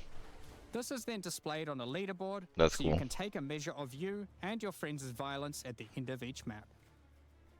Additionally, any microtransactions from the supporter packs will be made available for use in Path of I was Exile wondering 1. why it looks so weird. That's enough about cosmetics. Let's get into the Q&A. But firstly, I want to give a huge thank you for your ongoing Yeah. support. We're just about I'm to about start to lose the a lot of Q&A money. with Ziggy D. Although I think I am Afterwards, probably at just 11 going a.m. to. NZ time, or 4 p.m. Pacific, we'll post Path of Exile 2, the Third Edict's patch notes. With the release at the end of next week, our community team will be posting crucial information you need for the release. Keep an eye on the news. Thanks for joining us today and checking out our latest developments. We're looking Someone forward said to no, seeing Druid your sad. experience of Act 4 and its new bosses, I mean, fighting it's the sad, Abyssal, but they've and reworked Yeah, every but other yeah, character, that's so, like get I over want to it. try the demon form. Begin the Q&A shortly, I want so to try please using keep your fucking questions all the ready. different fucking mage type shit all mixing together. Well, dude, the fact I that wanna they've fucking be a adjusted monk that everything can the way punch they things. did, like, the elemental mage, I just need to rework a little, and then that one's done. So I don't need to. Hey, I redo was able to my claim elementalist, my thankfully, Poe. So I'm gonna keep that chrono wizard, but I'm gonna make a new warrior, I think, to just roll through Yeah. it again, get a feel for it again, all that crap. Oh no. Oh no, Oh, Ziggy, no. your mic. Oh no. Ziggy, the mic. The mic. This kind of thing always happens. These guys. Smack and Surly, and I'm joined once again by Jonathan and Mark to discuss a lot. We're gonna see the technical difficulties thing pop up soon. Goal. I mean, we didn't quite get to literally everything, but Oh no. we certainly managed to do a lot of things that we were very keen to. What's the chat saying? This was uniquely Audio, bad audio, mic not good, audio. a lot of pressure on us. Oh no. Look, we've obviously got a lot to prove. You know, we need to make sure that we're like that. Well, The camera's just staying on him, and yeah, he's seeing there's a problem. Yeah, the constant. They're like, fuck. Running into some issues. we really tried to do as much as we could in one. Dude, the audio is so fucking like. We got quite a lot of it. I'm thinking that people will be a lot happier with this release. Get out of the well. Yeah, I was pretty shocked, especially given that you've moved to this kind of like 4 and 2 cycle of The issues of live streaming. you just released the Path of Exile 1 expansion, which also had a lot of pressure on it to be a big one as well. Yep. So yeah, I mean, it's certainly hard. I mean, look, the really hard part is having to make an act at the same time. Like that's a really huge commitment. So I'm certainly Oh my god, the audio's made 7,000 people leave already. Oh my We were at 100,000 when I checked 5 seconds ago. That's a lot. Either that or it. you know, are not necessarily. Okay, there's no echo now. Because you've got all of the, you know, They fixed the echo. Now they just need to up Crank the volume. It also meant we could take a bunch of that stuff and move it into the end game too. So the end game kind of sees a big expansion as well. Or do we just need to turn it up? I feel like we're gonna turn it up on our end. It's Let's just go gonna blow blast our shit. All of them are saying louder in chat. Literally grabbed my whiteboard in my office and we just wrote down every single problem. Yeah. And I'd say it's not a strategy we've done to this degree, this methodically before. Right, where we were like, okay, we have to solve everything on this whiteboard. Well, now it's going to be more fun to make a new character because we don't have to replay anything. We're just going to be playing new content and then going into endgame. That's so that by itself is going to increase my replayability a fuck ton. Because I found so many times I beat the game, like the amount that's there, and I'd be like, oh, I have to do cruel, fuck, and I'd play through cruel, and I'd be like, god damn it. Well, you can kind of just turn the audio up now. I had to have mine at like 20%. I think my audio's probably already maxed out. Let me check. Oh no, it's not. However, obviously, you know, as we're watching Twitch chat, there was a huge amount of stuff about towers. You know, we had a plan; it was on the list. It just unfortunately we couldn't get time to sort it. So yeah, that's probably the notable one, I would say. Yeah, so we'll kind of discuss around your vision and stuff for Endgame soon as well, so that you can give people some reassurance about like where you want to go with that. But we should also mention just the other elephant in the room, or the lack of the elephant in the room. The character. Druid. No elephant form, but the joke kind of works. Yeah. So it seemed that Druid has been uniquely challenging to get shipped. It's been something you've been working on for a while now, and just getting it. I'm glad they're at least talking about it. With Druid and getting it out. Well, I mean, okay, so we started believing that we were going to have Druid in this version. And that was the case for at least 2 months of the 4 months of development that we were. Oh no. We had here. And obviously, like a bunch of work had gone on before that as well. But at some point, we realized, like, you know, that we don't want to have the mistake that we effectively had with 020, where like we put a huge amount of effort into the class and then we didn't get time to fix like all of the concerns that people had outside of that, right? Because obviously the same resources go into making a new class as go into balancing the old ones and making all that stuff, right? So if we don't have the balance in like a good place, it kind of feels a bit bad to like be throwing in a class that's kind of effectively disrupting that. So then what that meant was at some point we're like, okay, since we don't believe we can get both the class and all these other balance changes we want to make in at the same time, it's actually better to cut the class. Yeah, I agree. I do too. I would have only had one character I was interested in playing. Now I have like 3. Thing to cut because obviously like, you're going to have another one without a class. Like it feels really terrible. But you know, we've got the philosophy now of like we have to make sure that we're in the release month that we say we're going to be in. So therefore something had to go, and unfortunately that was it. But it means we've obviously got a huge head start for you know when we actually do it next time. And I mean, look, there was so much stuff that was cut. Like even as large as it is, like you know, there's like ascendancies and all sorts of stuff that was gonna be there, and you know, we'll get to it. But yeah, more important to just make sure. Yeah, I'm fine with the ascendancies not really changing. It's kind of a minor portion of it overall.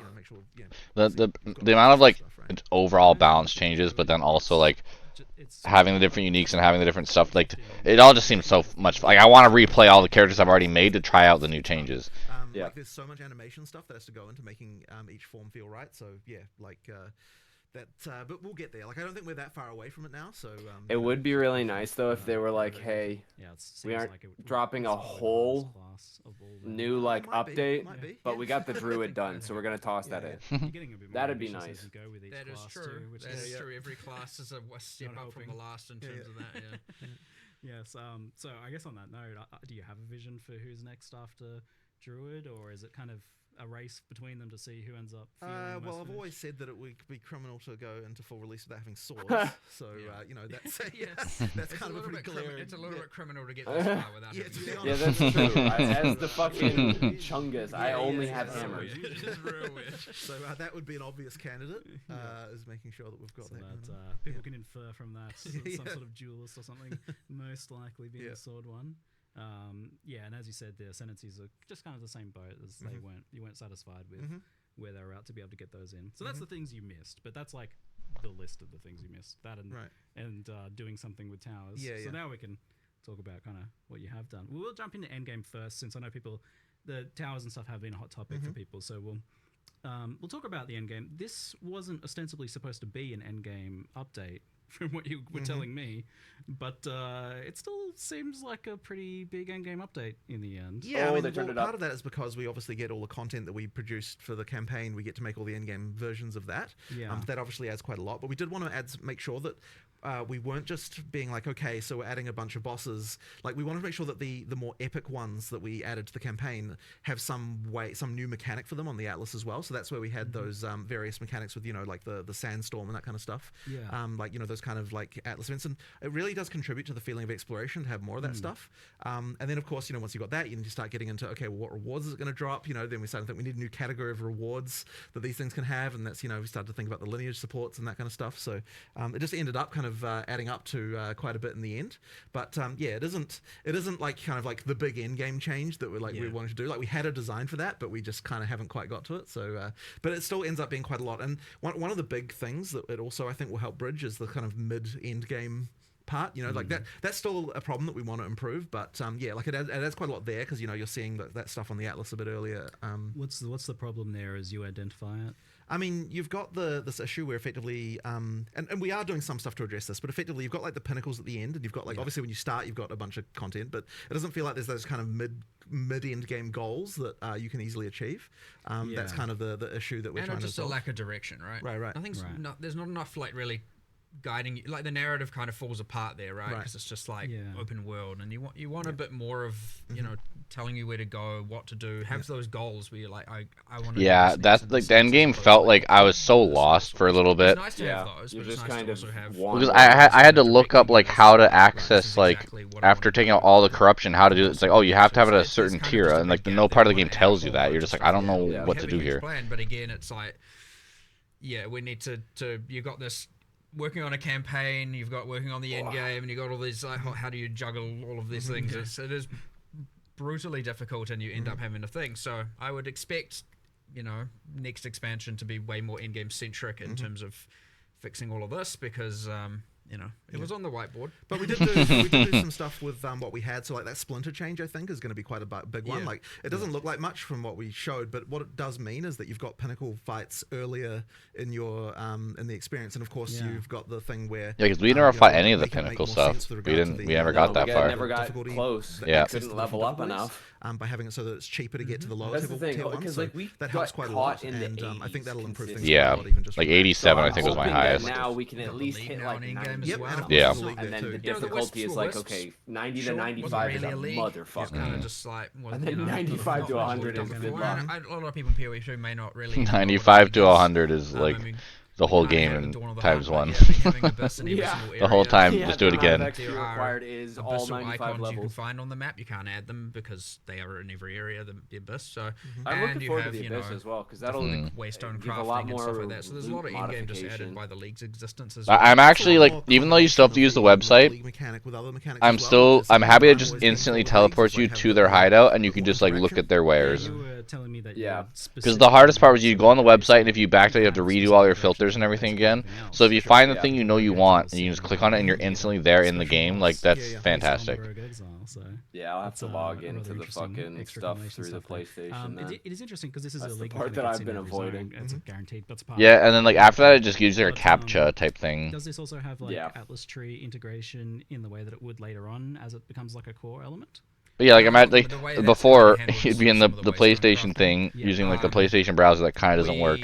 You'd be trying to find someone. You'd be clicking on every single person of the thing you want, then backing out to the game and hoping that one of them responds to you. And if not, you have to re-go and redo your filters, refine the items, and then find more people that might not be offline. It was ass. And then you'd have to get messaged by them, teleport to them, make sure you have the right currency, you don't remember, and then it's on the website. It's not on the game when you go to their thing, so they're like waiting for you to trade.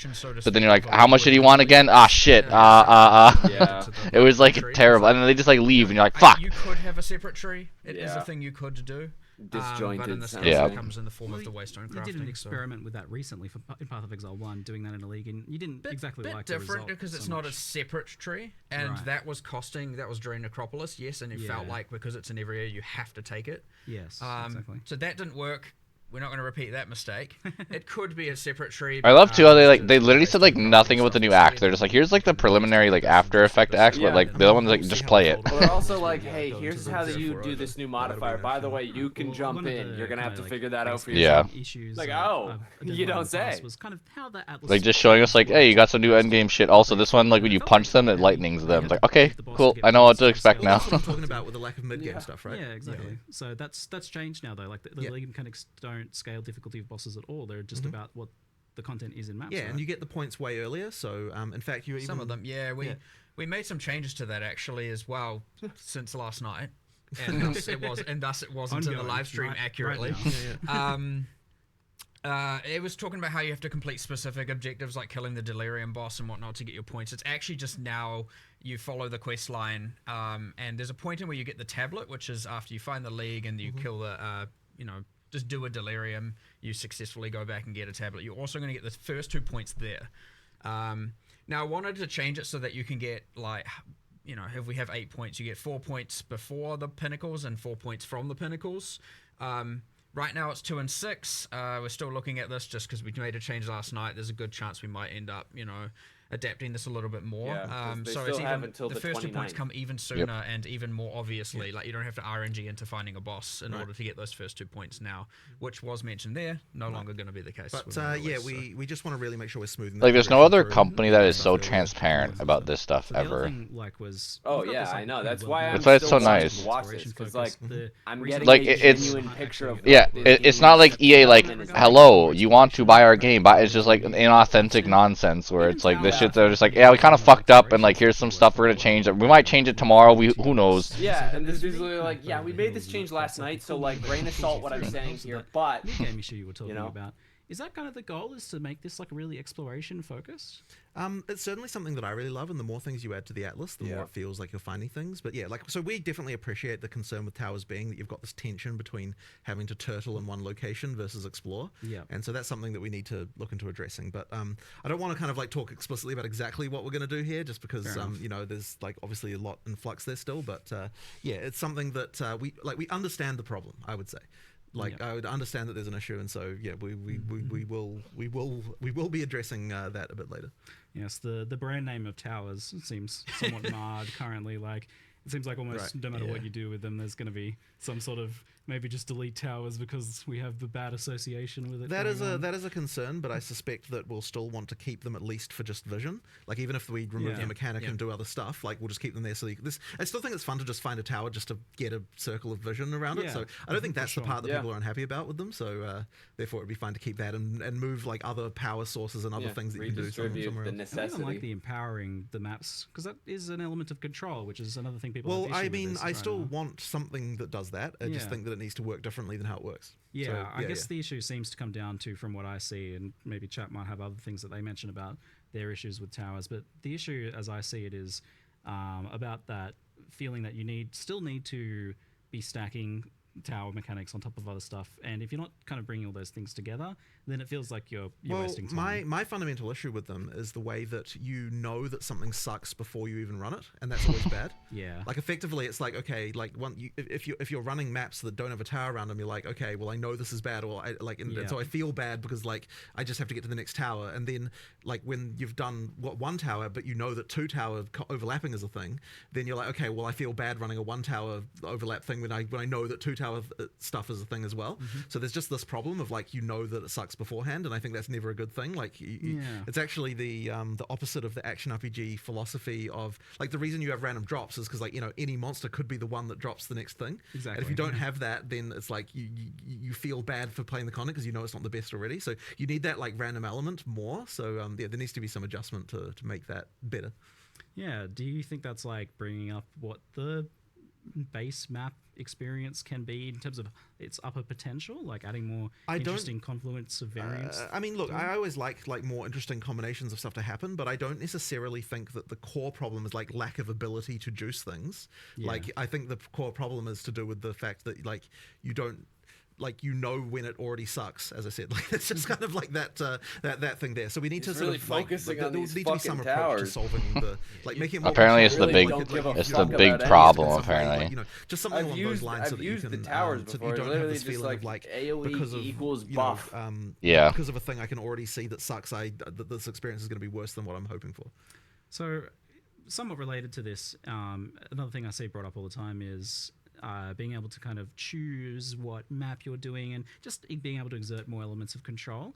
I saw a post in chat just there that was like the idea of being able to kind of erect a tower where you want it, rather. Like, is this element of like being able to choose your maps a little bit more, or have a bit more influence on what's happening. So I think having control over what content is there is good, but I don't know that I want to lose the fact that you still have the Atlas fundamentally where you like the actual map areas you get are random, and part of the because then people could just like min-max the fuck out and just play the same map over and over and over. Which is why they're complaining about it. Yeah, they can't do that. A lot of that. that sort of stuff that's like quite nice. Like you can actually have a unique map be way more powerful if like it's kind of you don't know exactly when you encounter it.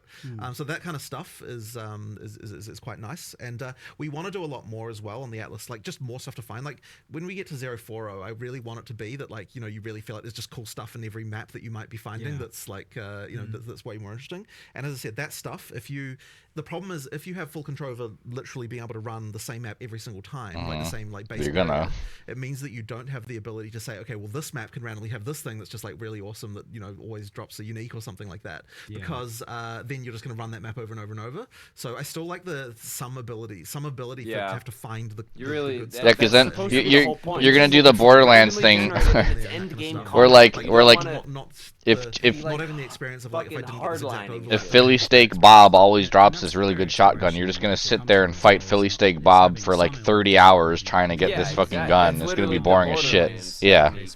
Hey, this box drops this unique. Fight him 30 times. Right. Anyway, that's what it already felt like a big improvement with that last one, and we're getting the new maps. That's the other thing too, like hundreds of new enemies, like new areas. The 35 new areas, like The main point, like we did what we could, 100%. And 040 expect a lot more improvements there. But again, we focus more on everything else. There's an insane amount of content there. I mean, it's the fucking like the demon form was so good, except for the fact that you didn't have your weapons because they just would go away, so you just like lose your minions with a scepter or like whatever the fuck else. Now that you can do both, and actually it just stays there, like you can stack so much more damage. It came later in last league, and maybe they had tapped out before then. So. Because like the longer you're alive, the more it leeches your life and shit. So if you do a bunch of like other shit to, like, you could just be so strong. But we'll move on to the Act 4. And wow, finally moving on to Act 4. Pretty big thing. Obviously, getting wasted 27 minutes on towers. As soon as possible. There's been this problem that you were laboring over for many months about how to do that, how to add Act 4 without having to add the rest of the acts all at once, or do some weird thing. You've come up with making more acts to solve the problem instead of So which is crazy too, right? They added 3 new acts that they're gonna delete, except for the fact they're gonna keep the maps and the bosses in Endgame. Like that's insane. The main thing there was that so the interludes are not exactly the same as an act in terms of areas like tiny. Each one of them is like a straight line, like you're going from here to here. There's no different. There's no complexity around the plot or anything. It's just like a single goal of like Thank God. someone's telling you to do this. Go deal with it. Yep, nice. There's bosses along the way. It's literally farming you. It's directed farming as well. So that means we're not kind of wasting any of the arts. The only thing we're really wasting is like a kind of like a little bit of like storyline structure around it. But as I said, it's not nearly the same level of like narrative structure as what you get in like a full act. And that's something that. And ultimately what we realize is to get from the end of Act 4 to the end game level, all you need is like 20 areas roughly to kind of to bridge that gap. And so that means that I was like, you know what, like with like 20 areas, I reckon we can do it if we're like, you know, we're using a few mechanics from maps, we're taking some, you know, we're doing a lot of art reuse, that kind of stuff. Like we can find a way to make something pretty quick, and it won't necessarily hold up for like years and years, but it will certainly be good enough for you know, just like for a relatively short period of time. And by the time you get to that point anyway, like you're usually pretty fast as a character. You're like rushing through, you know, just to get to end game. So I think that that'll end up being like pretty damn good for the time being. Plus, you know, new bosses, new stuff to experience. Like, you know, in my opinion, it was a no-brainer to do it compared to some weird thing like having to repeat Act 1 and 2 again or something weird like that. Like that just wouldn't have been good. And we really wanted to get rid of Crawl. I mean, like we never wanted Crawl to exist, right? It existed as a compromise. So being able to get rid of it is obviously, you know, something we were very, very keen to do. Yeah, there was something. You know, you get to the Act 1 Crawl, and you're like, I've know all this content. You're ultra powerful, and that's a little bit feel good. And then you're like, doing all this again. Yeah. You know, it's just like a little bit like. Yeah, at a certain point, you really want Gino to shut the at that fuck point, up and you're like, fight. just get me to end game, like, you know. Whereas when you're playing through, the sprinting's gonna be so nice. The new acts, like, it feels, well, with Act 4 and the interlude, it feels just a lot more natural and, you know, still fun, and you're discovering stuff, and, you know, it's not that just like, I just did this, like, you know, at least for fast players as well, they're going to be like, oh my god, I just did this like a few hours ago. Yeah. I don't understand. I don't understand that either. One thing about Act 4 and the interlude, by the way, Not which I Bill think Wright is to really figure cool, that which is shit very out. different, and something, you know, you don't really appreciate until you play, is you get to Act 4 and you're like, okay, where do I go? Well, I have many places I can pick.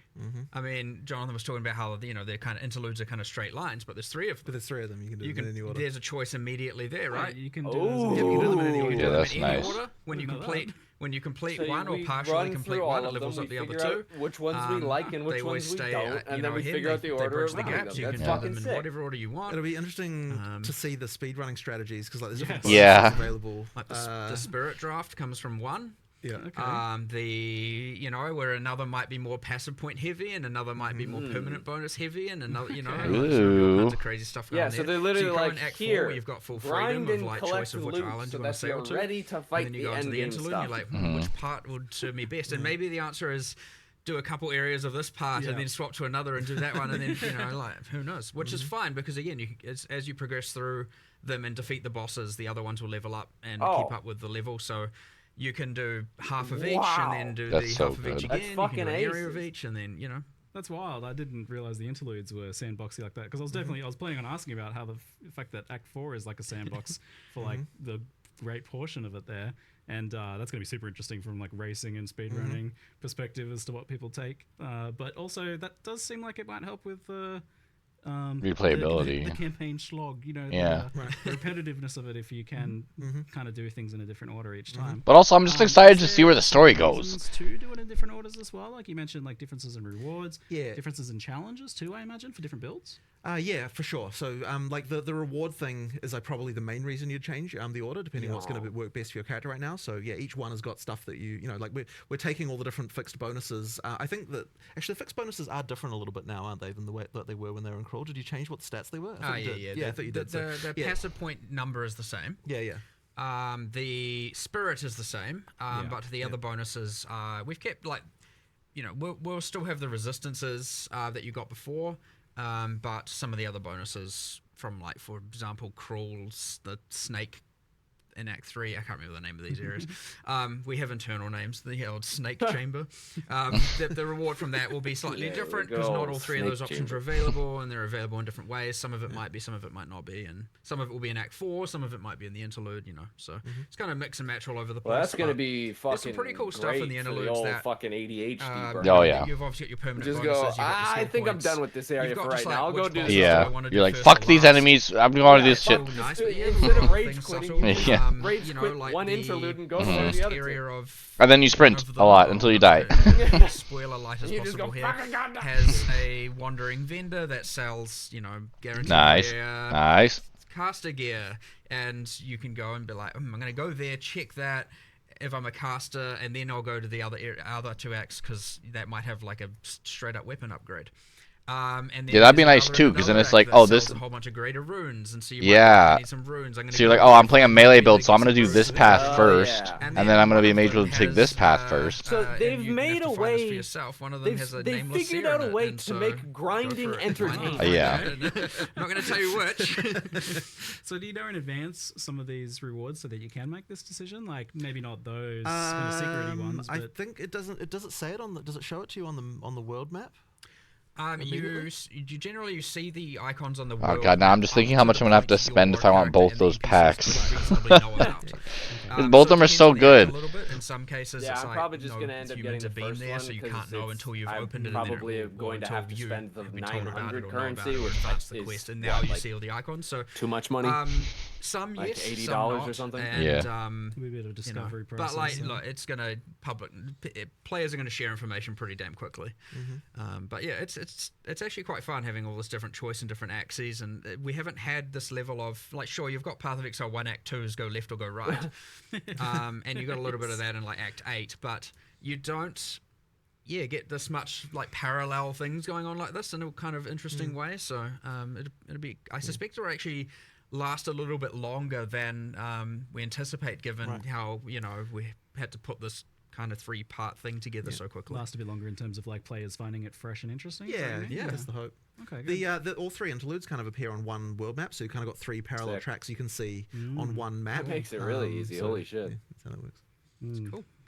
Decision paralysis is going to set in. Where do I go? I think a lot of people will just pick one just because it's the first one. Yeah, probably, left to right. I bet that'll be the most common You'll choice. see stats on that, I'm sure. Yeah, It's yeah, like, yeah. oh, yeah, 60% pick rate for the first option. Yeah, probably. Left to right's most likely. Left to right makes sense. The order of the islands in Act 4 a little bit less predictable. Yeah. Yeah, that's gonna be sick. So one of 3 those acts we're islands, used like to. it's- Super-ass open there's world, big choice, four endgame. permanent That's bonuses awesome, kind of going man. on in one area, That's kind good of thing. content It's like the a, whole way through. Because Go there first. I'm not going to tell you which ones, but Oh, I forgot I I'll have to figure that one out, eh?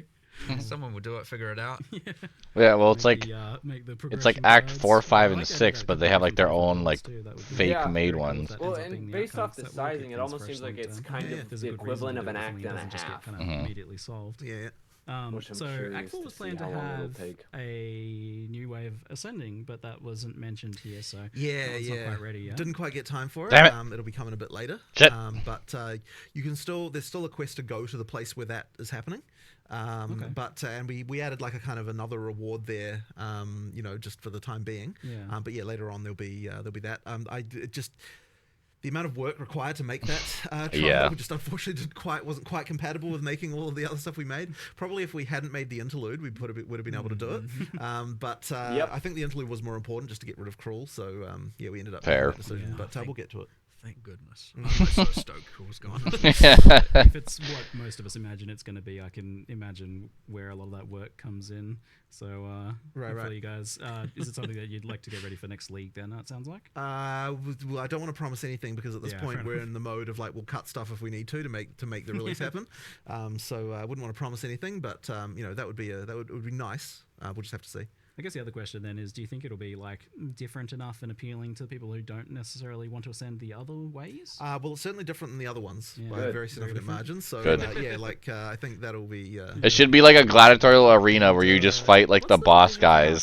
See works Oh, God, a Like the boss PvP, rush? like like the PvP people who show up and like fuck you and they try to like kill you or something. It's just like a shit ton of those in a row. I mean, you will God. be able to do 6 it that points way, but if that you way? want to do other, I mean, that's a way to do it. But if you want to, just if you like a certain trial better, doing it that way is also fine too. It's just interesting because there's like not as much of a gap as there usually is between those first 6 Guess not. months that way. I Like they're guess quite not. rapid fire. So and then it would be a big gap until the end game, and you do Yeah, your yeah. choice of fourth one. Yeah, I mean, I guess we see that as fine. Like you kind of want to get your build locked in to some degree by the time you get to that sort of I level. kind of like it. It's just Yeah, yeah. different to how it's been done in the past before, Right, right? right. Where we had, whereas like right at end game, you did that third Yeah, one. yeah. So it's interesting stuff. So a big part of this obviously is then continuing the campaign slog kind of discussion was just the speed of the campaign, how that tied in with difficulty, zone sizes, and things like that. You guys did a whole bunch of big changes a couple weeks into the last league where you reduced zone sizes. Yeah, and things yeah. like So we that. did a bit of that. That's one of those things that's a bit hard to see exactly until you've played it a couple of times. Yeah. So I like, for example, right now, like the the first time you play through Act 4, I doubt you'll be worried about zone size. Second time, then it might then start to realize like what places are too big and what places aren't. So there'll probably be a little bit of adjustment to that, even as we do the first couple of patches in 030 as well. Just because, like as I said, it's actually a bit hard to appreciate until you've kind of played it a few times. But the sprint helps a lot. Like sprint is a big deal as far as like changing how the game feels in this regard. So you know, if you're fast and you know how to use it well and that kind of stuff, you can motor quite a lot more than you were. It'll be interesting to sort of see how like how many people are using that all the time versus how many people are kind of just using it. You have, well, yeah, but the thing is, you're an experienced PoE player, right? Like you're gonna be like there's the sprint and the shield charge are relatively the same speed. It would be hilarious if I was creating the gap for both of us as you sprint through. It's pretty cruisy and it works well for that. But just it to also keep is a us very fucking powerful moving. combat tool. You can use it like a boss is doing something, you can get further away than you could before. For boss stuff, you can, although it is dangerous, right? Like, I mean, if you screw it up, then you get knocked down. Yeah. But I think the thing that I find kind of interesting about it as well is that like you can skip monsters now more easily. But it's gonna be nice because like now that we have more time to revive each other throughout more acts before going into endgame. Motor through a couple of areas a bit more, like you know, sort of then catch up to the point where you sort of feel about right as far as the difficulty, and then keep going from there, like more specifically. So you've got that kind of tool at your disposal. Not something I'd expect like new players to do, or like players who kind of don't want to engage with that stuff. But if you're talking about like, you know, like the person who's playing through the campaign the 5th time, certainly that's an option that you've got that can kind of speed you through a little bit faster. So yeah, that's something as well that it kind of does, just because you are faster than basically everything.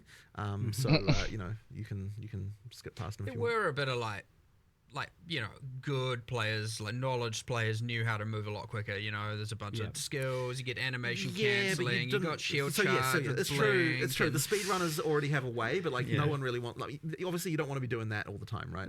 Like unless you're like really dedicated to speedrunning. So. Niche, unintuitive, and whatnot. So like, you know, there's a simpler way to now, you know, close the gap between the players who knew all of that and the ones who didn't, and which is great. And maybe a lot of those players are still using all of those tools even on top of this, and that's fine. I actually wonder if like... I think it works for a game like this too, because if you sprint by everything, like I'm making so much progress, and then you get to an area that's too hard, you're like, ah, fuck.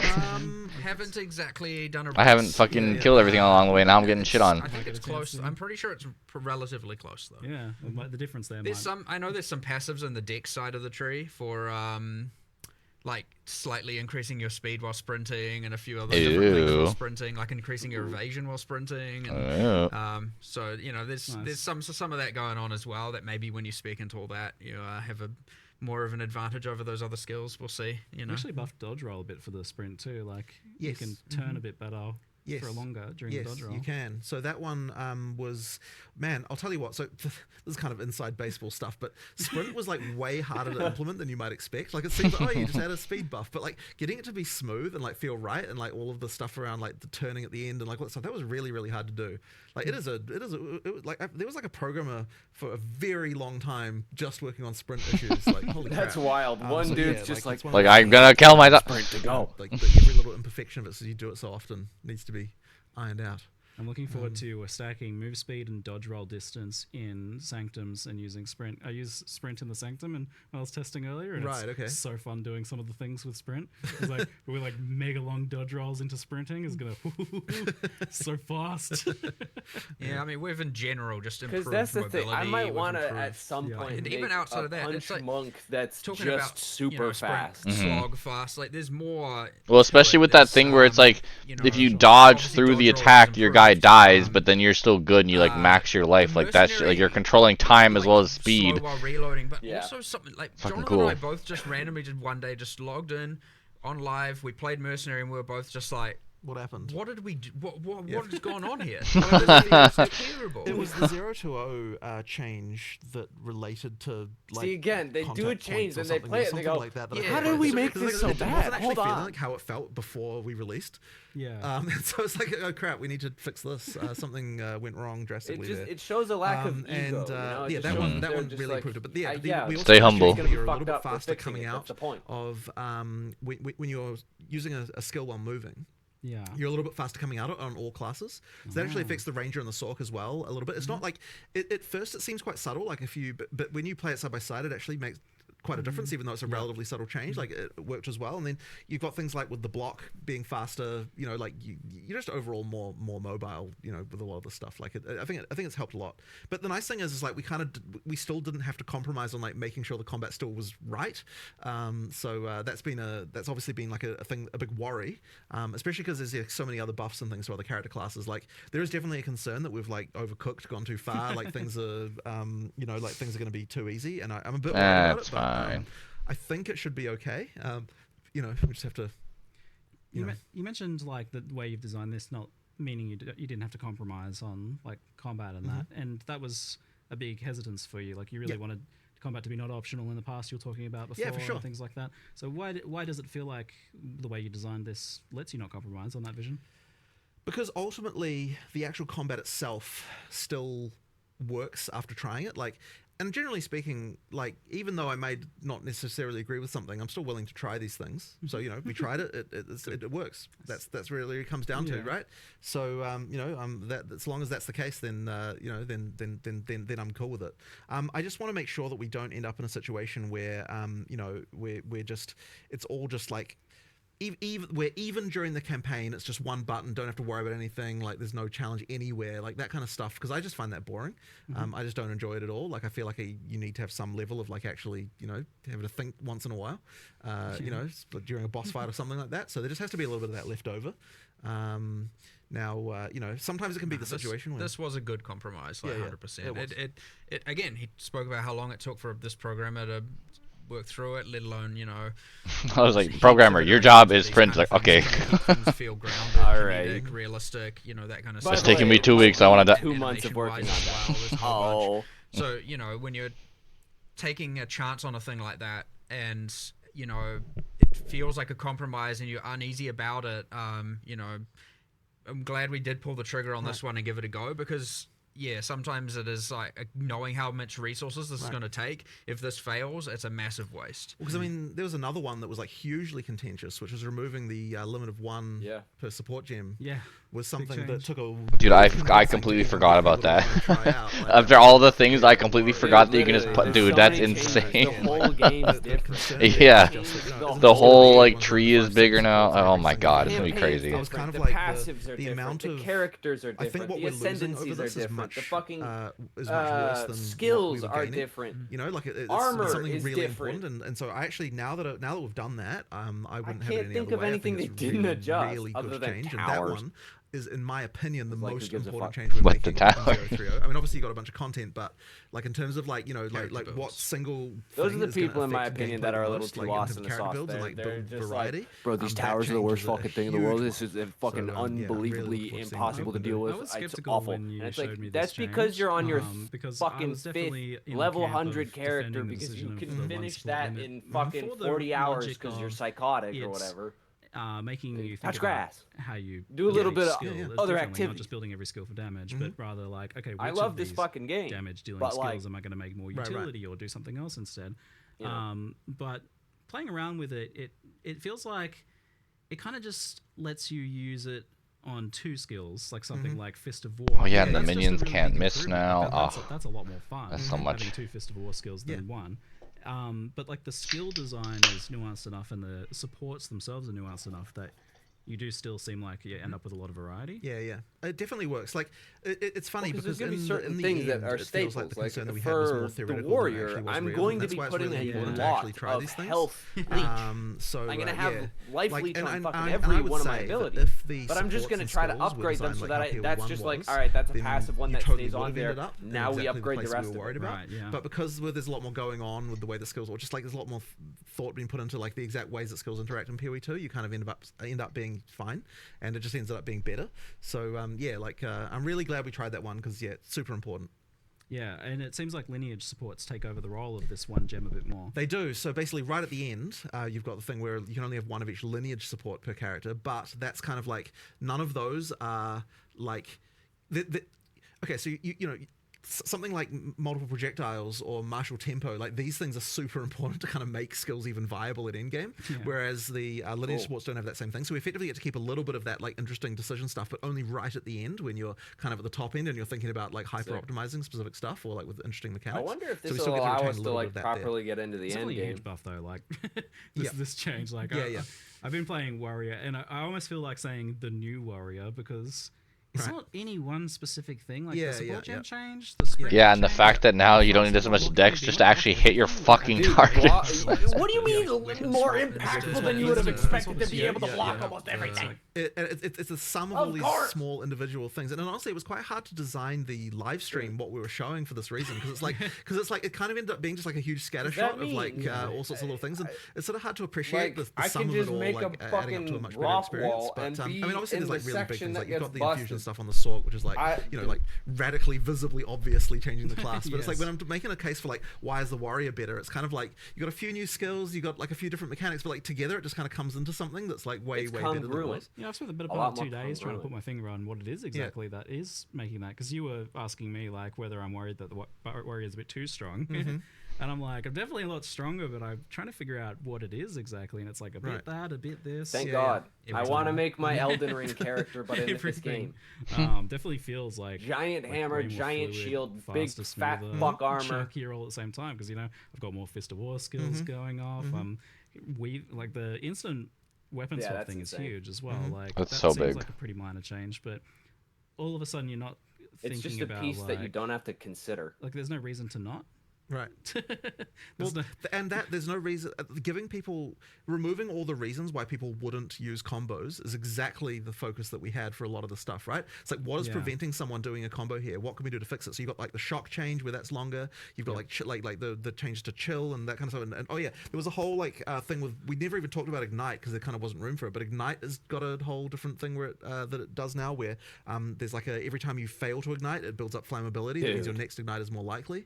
So that means there's like a bunch being of a fire tank is viable now. Places, just these the little more things you that, don't do it, one of the ones I know is actually really big is the that's sick. The thing with the curse and the what do you call them? The thing that lowers resistances. What the hell? Exposure. Yeah. So exposures, right? Like it seems so tiny. Like let's make it so that you don't have individual exposures for different elements. But it's like it actually changes the gameplay so significantly, because the moment that there's something that's going to add like, I have those gloves on. Damage was because I was like, well, this simplifies. I can just you use don't have all access to it if you're three going to use element cross-element. types, and it's going to do the same cross-element, right? Like you're never going to do it. So it's like really, really important to just remove every single barrier that's getting there, because we merged cast on shock, ignite, and freeze and we did. So there's no more cast on shock anymore. It's cast on ailment for that reason as well, right? Exactly. Right? So literally we're like, let's find every single reason that's going to stop you from wanting to be able to use multi-element builds and actually try to improve that, right? Yeah. And guess what? You can still just play one element if you want. Yeah, you can, of course, right? But yet now, if you're doing multi-element, there's just no reason anymore not to. Dude, if I can just do lightning on lightning, which I can apparently, I just make it full of Palpatine. Well, I'm curious to see as well, like if we're both being two separate elements, is it possible for us to collect each other's things to buff each other? So if I'm using Ignite and you're using Ice, is it possible for us to collect these? It might be a support gem where it's like, oh, this will allow. I hope so, because we really tried to fix every single case we could see. Now there might be still some more, like you'll find there's some random mechanic that only works on one thing, and then people pick that, and we're like, okay, we have to find and make sure that there's something that's going to attract you to every element and play it. I mean, look, part of the upgrades to the individual ailments also really helps, because it's giving you another reason. Like it isn't just that you've removed the things that were preventing you from like you want to both have I'm not specializing you because this mechanic works across different elements, but also you want to have like this element has something that you're going to want to use with other elements, right? So like buffing shock, for example, we're like, okay, like is there enough of a reason to weave lightning into a fire build, right? There wasn't enough of a reason. So by making shock better, it's like, well, then now there is a reason to use two things, but you also want the burn and you also might want the chill, and like making sure that all that stuff is powerful enough to actually tempt you to actually do it. Because like 8-second shock, and you even mentioned bigger magnitude shocks. A number of the skills have a bunch of shock effect on it. So effectively, if a skill is supposed to be for shocking, then that skill will have magnitude on it, because the idea is that, like, we really want to make sure that, it actually works. But Yes. That's awesome. so that kind Like of like an 8-second the fire skills that are electrocute would be intended for burning as well. Like, disgusting. if something's intended Dude, for burning, yeah, it's going to have some like- kind of duration or something like that. So it's like you That's want to use so that one, long. then you want to Like, switch to something else motherfucker, while that's burning away and that kind of I'm stuff. gonna have to always adjust the wanna do whole that sort of thing, character, but but you I feel a kind bit of silly want to because, for the like, elemental. It's just not enough. It just wasn't doing enough. Yeah, you should At just some like point, use your main 'cause, skill like- instead. Yeah, You're wasting exactly. time.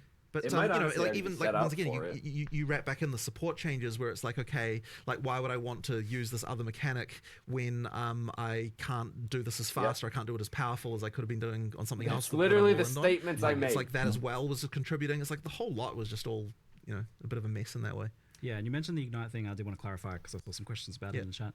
The it builds up now. So like, if you don't ignite, you get 50% of the ignite, and then the next failed ignite will. It's called flammability since we no longer have the curse. Right. And as you build up more flammability on an enemy, the probability of an ignite occurring goes higher and higher and higher. And once the flammability is full, the ignite is deterministic. So if you miss an ignite, you at least contribute towards the next ignite being more likely, and eventually it is inevitable. But one of the other amazing things we got, which was huge from our perspective, is that the way that ground effects work now for the fire is that it has to build to 100% flammability and then it sets them on fire, which means that if you use a level 1 flame wall, it doesn't ignite shit anymore. So now you do. See, again, that was the other stuff where I was saying, I was like, there's no reason for me to upgrade this because I'm not getting anything out of it other than it being more expensive. Yeah, exactly. So if you're using a high level flame wall, it'll set on fire real quick. But if you real quick. But if you're using a low level one, then it takes forever. So like again, they're just like, how do we just like stop people? How do we make this more fun and make it make more sense? Give them a reason to not do it. Yeah, so now we can have ignite triggers and more supports around that and that kind of thing. And yeah, let's be more liberal with the power you can give out to that sort of thing. And just the consistency has been a pain for any Ignite builds for a while now. So that's just going to be actually consistent now. Yeah. So that's really good news. And I saw that freeze was getting a lot better too. The same idea of like any freeze skill. Yeah, so the freeze skill, for that one we didn't, I believe we didn't change the sort of base freeze balance exactly. It was more that freezing skills just have more freeze going on. Yep. And then there was also the other change, which I guess we didn't even cover really, which is that anything that consumes... well, we'd use the word poise, but basically what that means is that anything that's like harder to apply to a boss, if the mechanic is harder to apply to a boss, then we want to increase the reward for doing it on bosses. So then we've got like an extra because like electrocute, like I would never even see it proc at a boss, and it would go and it would go for like 2 seconds and come back, and I was like, well, that sucked. For utilizing it is now much more chunky. And this was substantial enough that you could actually see it in the footage. Like you saw the boss getting chunked from those shots in the footage compared to like the regular attacks. There were other ones as well, right? Like, so with the armor break, for example, it's like you weren't really incentivized to consume armor break on bosses. So the way we solved that particular one was like, okay, if you're an armor break consumer, rather than consuming the armor break, we're going to upgrade the armor break to a new state, like a new higher, like a level buff that's gonna do something different. Going? So yeah, like in the case you're like in the case of Sunday, you're like upgrading from plus 20% to plus 40%, but then it also refreshes the duration, and then so effectively you're more incentivized to do this, and then because it actually extends it now. So that's like another thing where like let's actually make this combo work. The high velocity rounds one is very good. Yes, pretty crazy. It's so that's it takes your armor break into, I don't remember the name, let's say T2 armor break. Shattered armor. But it's then for the next however long the duration is, 5% of the, I think of it like a kind of infinite impale. 5% of the damage dealt by the high velocity rounds is dealt on every single hit for the rest of the duration. And that means every single pellet of a shotgun is doing my God. That is ridiculous. And then the consume days on Monk is the exact same thing. So if you do the vaulting days, vaulting impact, and then you have, if you have staggering palm up and a temper spell, and you do whirling assault, you're doing all the whirling assault hits, all the projectile hits from staggering palm. Oh, that's so gross. Each of which are doing a percentage of the vaulting impacts thing on hit, and you just melt. The giddiness on him. I know. What I fucking love about before. He's like, I can't wait to go home and play this build. He is to play this himself. Yeah, this idea of like buffs that get escalated into tier 2 buffs is like a kind of cool concept. I like that one. And the other funny thing about it that's like less obvious but really good from our perspective is that it means you can't repeat the combo piece immediately either, because once you've upgraded the armor break, it's extended the armor break, which means that you can't just reapply the armor break immediately again either. You have to do something else. Yeah. So it actually kind of generates that rotation kind of naturally, which is kind of a nice one. It's chunkier and it feels like you're not an idiot for doing it. Right, which is what it was exactly. before. It's like, why would I want to remove their broken armor and make them tankier again? Like, it never really made any sense. That's a good one. But it also like prevents some of the weird edge case stuff that is a pain for you guys. So huge improvements there. There's a lot to take in with the supports and skill changes and things like that. But it's like with the amount of supports that are getting added now, and now tiers of supports and lineage supports, do you feel like there is a point where it's a bit much for players to like take in? Like, well, so I've got something. There's some stuff around this that I would like to improve, which is that first of all, we did a full pass on recommendeds to like because there was a lot of terrible recommendeds.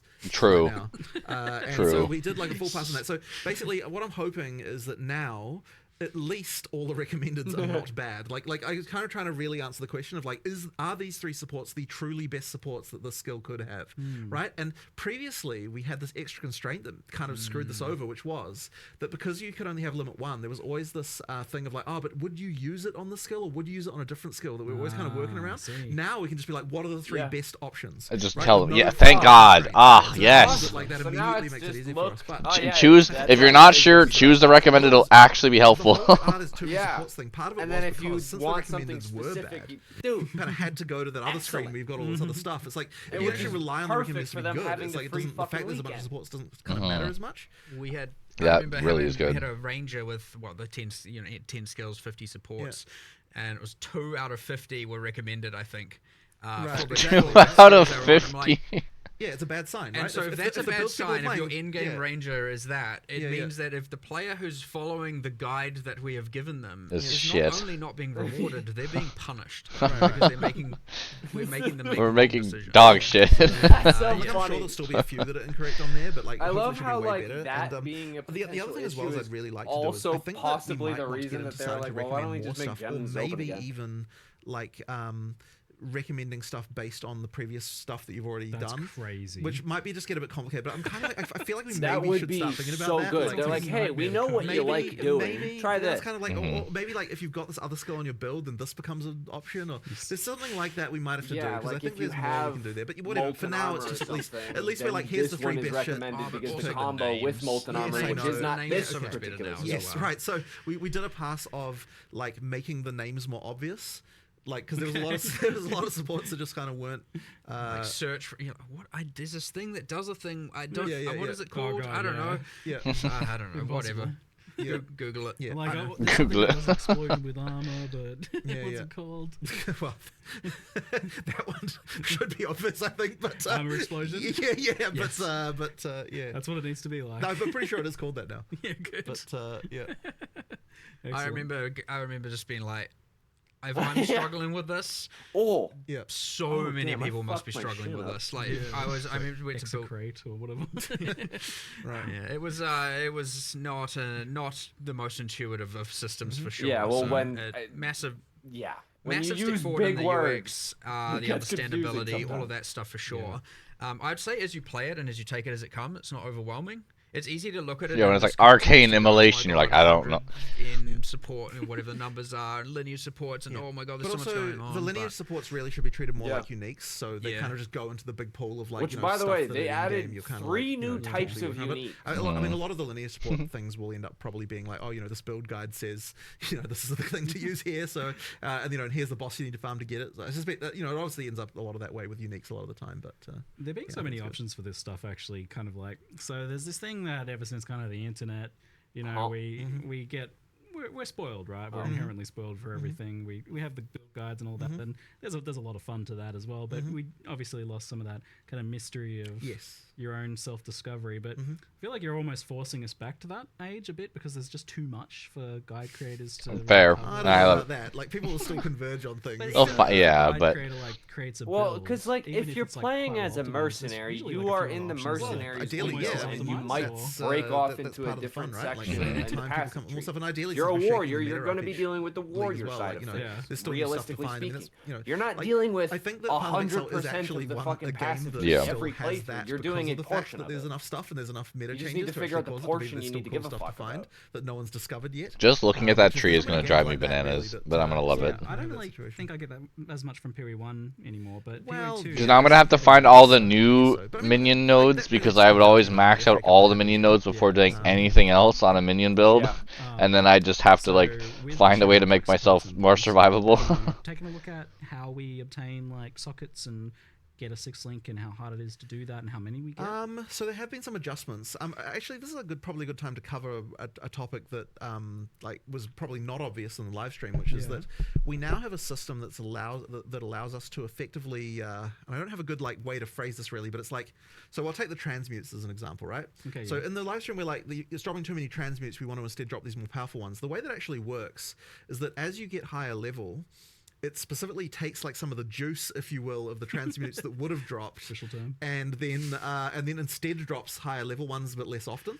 So the kind of the idea is that it's like, you know, we're getting rid of the crap you don't want and kind of like making higher, like better stuff that you just get less. So good. And we're actually we've actually changed over some of the ways that, for example, the way that uncuts now drop as you get into the end game as well works that way. So it's like you like it effectively turns. You're getting less uncuts, but you're getting more of the high, but they're turning instead into Higher higher level, level. nice. Yeah, And Nice. I don't So, need like, You don't need them. 400 of the type I don't know if we're before gonna the have that one I need. exactly And perfectly right. The only reason I kept low level ones is so I could do the thing he was talking about that's now in obsolete or whatever, where it's like, just use a low level one, now it's just going to be shit. I'm not 100% sure of this, but I'm pretty sure that the Yeah, jewels now have the also been low changed level use one that is going to system be, instead. okay, I gotta go back to the like for the very top one, I beginning think. area You to did the test if change, this yeah. would work. Yeah, or just throw it in your thing for one chaos and see if one person wants it or We're whatever. still trying to make it so that you get enough of the low level currency that you can still do map crafting, because obviously you don't want to burn the higher level ones on that. But what it does mean is But that's also that, kind of cool too, because like won't if need you're to in the add shop and you're like, oh, I'm trying to like, find just a bulk something, of you the click on it, now you're gonna stuff, see all these new hideouts that you would have never seen before. Like people are gonna go to my hideout and see like Now, I will the say, big yeah, fucking perfect defiler Yeah, open up they and now slam the ground and all that kind of shit. And they're like, wow, they're gonna see all this shit I have to sell. The drop rates Yeah, it's gonna be are, kind of sick. to an extent that's much larger than previous stuff, because of the way that works, are much more controlled by the level. So at the difference between the eye level And honestly, with that fucking aesthetic and the floating between between places, I might actually have a reason to make a fucking place. there. Yep. Eye level 81, Yeah, that'd be 82, really cool. You know, like from rares and uniques. Yeah. That is even more. So like you kind of there's a little bit more of that going on with that to make it you know. You can cube them down, right? As You well. can So if down you're like, cube. You can't up cube. You can down if you're like cube. SS, if you're SS, yeah. What cubing? What the fuck are you talking about? Up cubing and down cubing. You can split them apart. Like if into- you're an SSF and you're not Yeah. getting enough of the basic stuff to roll waystones, and you happen to be getting some of the higher tier ones, and you don't need them for your gear, downgrade them. Oh, okay. And split them into Oh, three wonderful. so that you can Okay, apply them to your so maps. You know, with like the new that's system, So they've given us a way criminal to split a perfect exalting. Well, no, you wouldn't do that. what's the obviously. word It's for more it? about the- it's more Reverse about the engineer greater it one. back Yeah. into the Yeah, shittier yeah, yeah. pieces. That's awesome. So kind of on the topic of like the sockets and the gems and things like that, what's your kind of like expectation for like when a player would have like one 6 link or even multiple or all 6 links? Is that a thing that you think players have now, especially with the support gem change? I don't know that we've necessarily changed that for 6 links too much. For the lower ones, like for the 5, Yeah, we did add a few more like specific drops around during the campaign, specific and like a few more drops, things like that to kind of just make sure we really wanted to make sure that there's a bit less randomness for that part. For the 6 though, it's still kind of like supposed to be the peak, you know, like top end stuff. So it's really the 5 that we want to kind of make a little bit better as far as like we guaranteeing that. significantly changed the drop rates of these as well in 021. That is a good point, actually. Yes. Like, so if you haven't played since then, it's a bit which of a was a different decent time into Yeah, yeah. 02, the 02X, you know, series, and the drop rates of these did significantly go up. Yeah. Because it is worth mentioning, of course, if you didn't play post 021, then you've probably got a very different experience from what the drops are now compared to what they were before then. Like, we made a pretty big difference there. Yeah, the changes that you did over the first few weeks and stuff. Yeah. The hunt So were pretty just worth major. mentioning that's still a thing, right? Like we still have those changes too. So if you stop playing after like a week or something in a 020, like the item drop stuff changed quite a bit. Yeah, and is it kind of the same thing for like level 20 gems and stuff like that? That's something that's I'm not meant exactly to be kind of like a chase long term. Yeah, it is supposed to be chase, right? Like getting those higher stuff. But one thing that you shouldn't get anymore is the just like spam of crap you don't need as far as the cuts are concerned. Well, during that O2X when we were looking at item drops and everything, I looked into the gems, and yeah, it was okay. So obviously we added that Venter's gamble box, and that was dropping them. And I was like, yep, why does it that's feel where like I was getting them. 90% are coming from that, and we looked into it. And that's where I got mine. It was like a spirit gem that was the highest rank. From the way the levels had been set up, it was assuming that the tier 16 maps were 83. Like in PoE 1, the highest tier of maps. That's why they weren't dropping level 20 and gems. so the drop levels of level 20 gems were like dropping from only the corrupted +1 level areas and all of that, and only from super restricted. and so I was like, okay, this is just a straight up error. Early So access, okay, it's we went back and we were like, I'm just gonna -3 levels from everything there. But that was a 0-2x change, to be clear. That was already fixed. Nice. That was a bit of a I wouldn't have known, but now I do.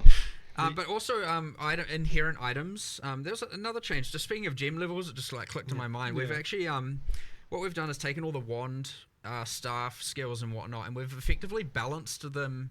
Because the idea is you find your, like, let's say your volatile dead wand.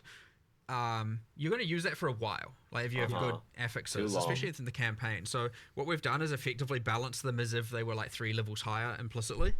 And you can now get up to level 20 gems dropping 20 inherent skills even on unique items for the ones that did level up from the ground as well. So like those are playing a, to add to the. That's the one thing, like, I haven't played in a while, right? But I feel like the one problem too is like a lot of uniques felt so useless unless you were low level. A lot of them are like, it does 10 to 12 damage, and you're like, when the fuck would I ever use this? Unless I'm building my entire build around this thing.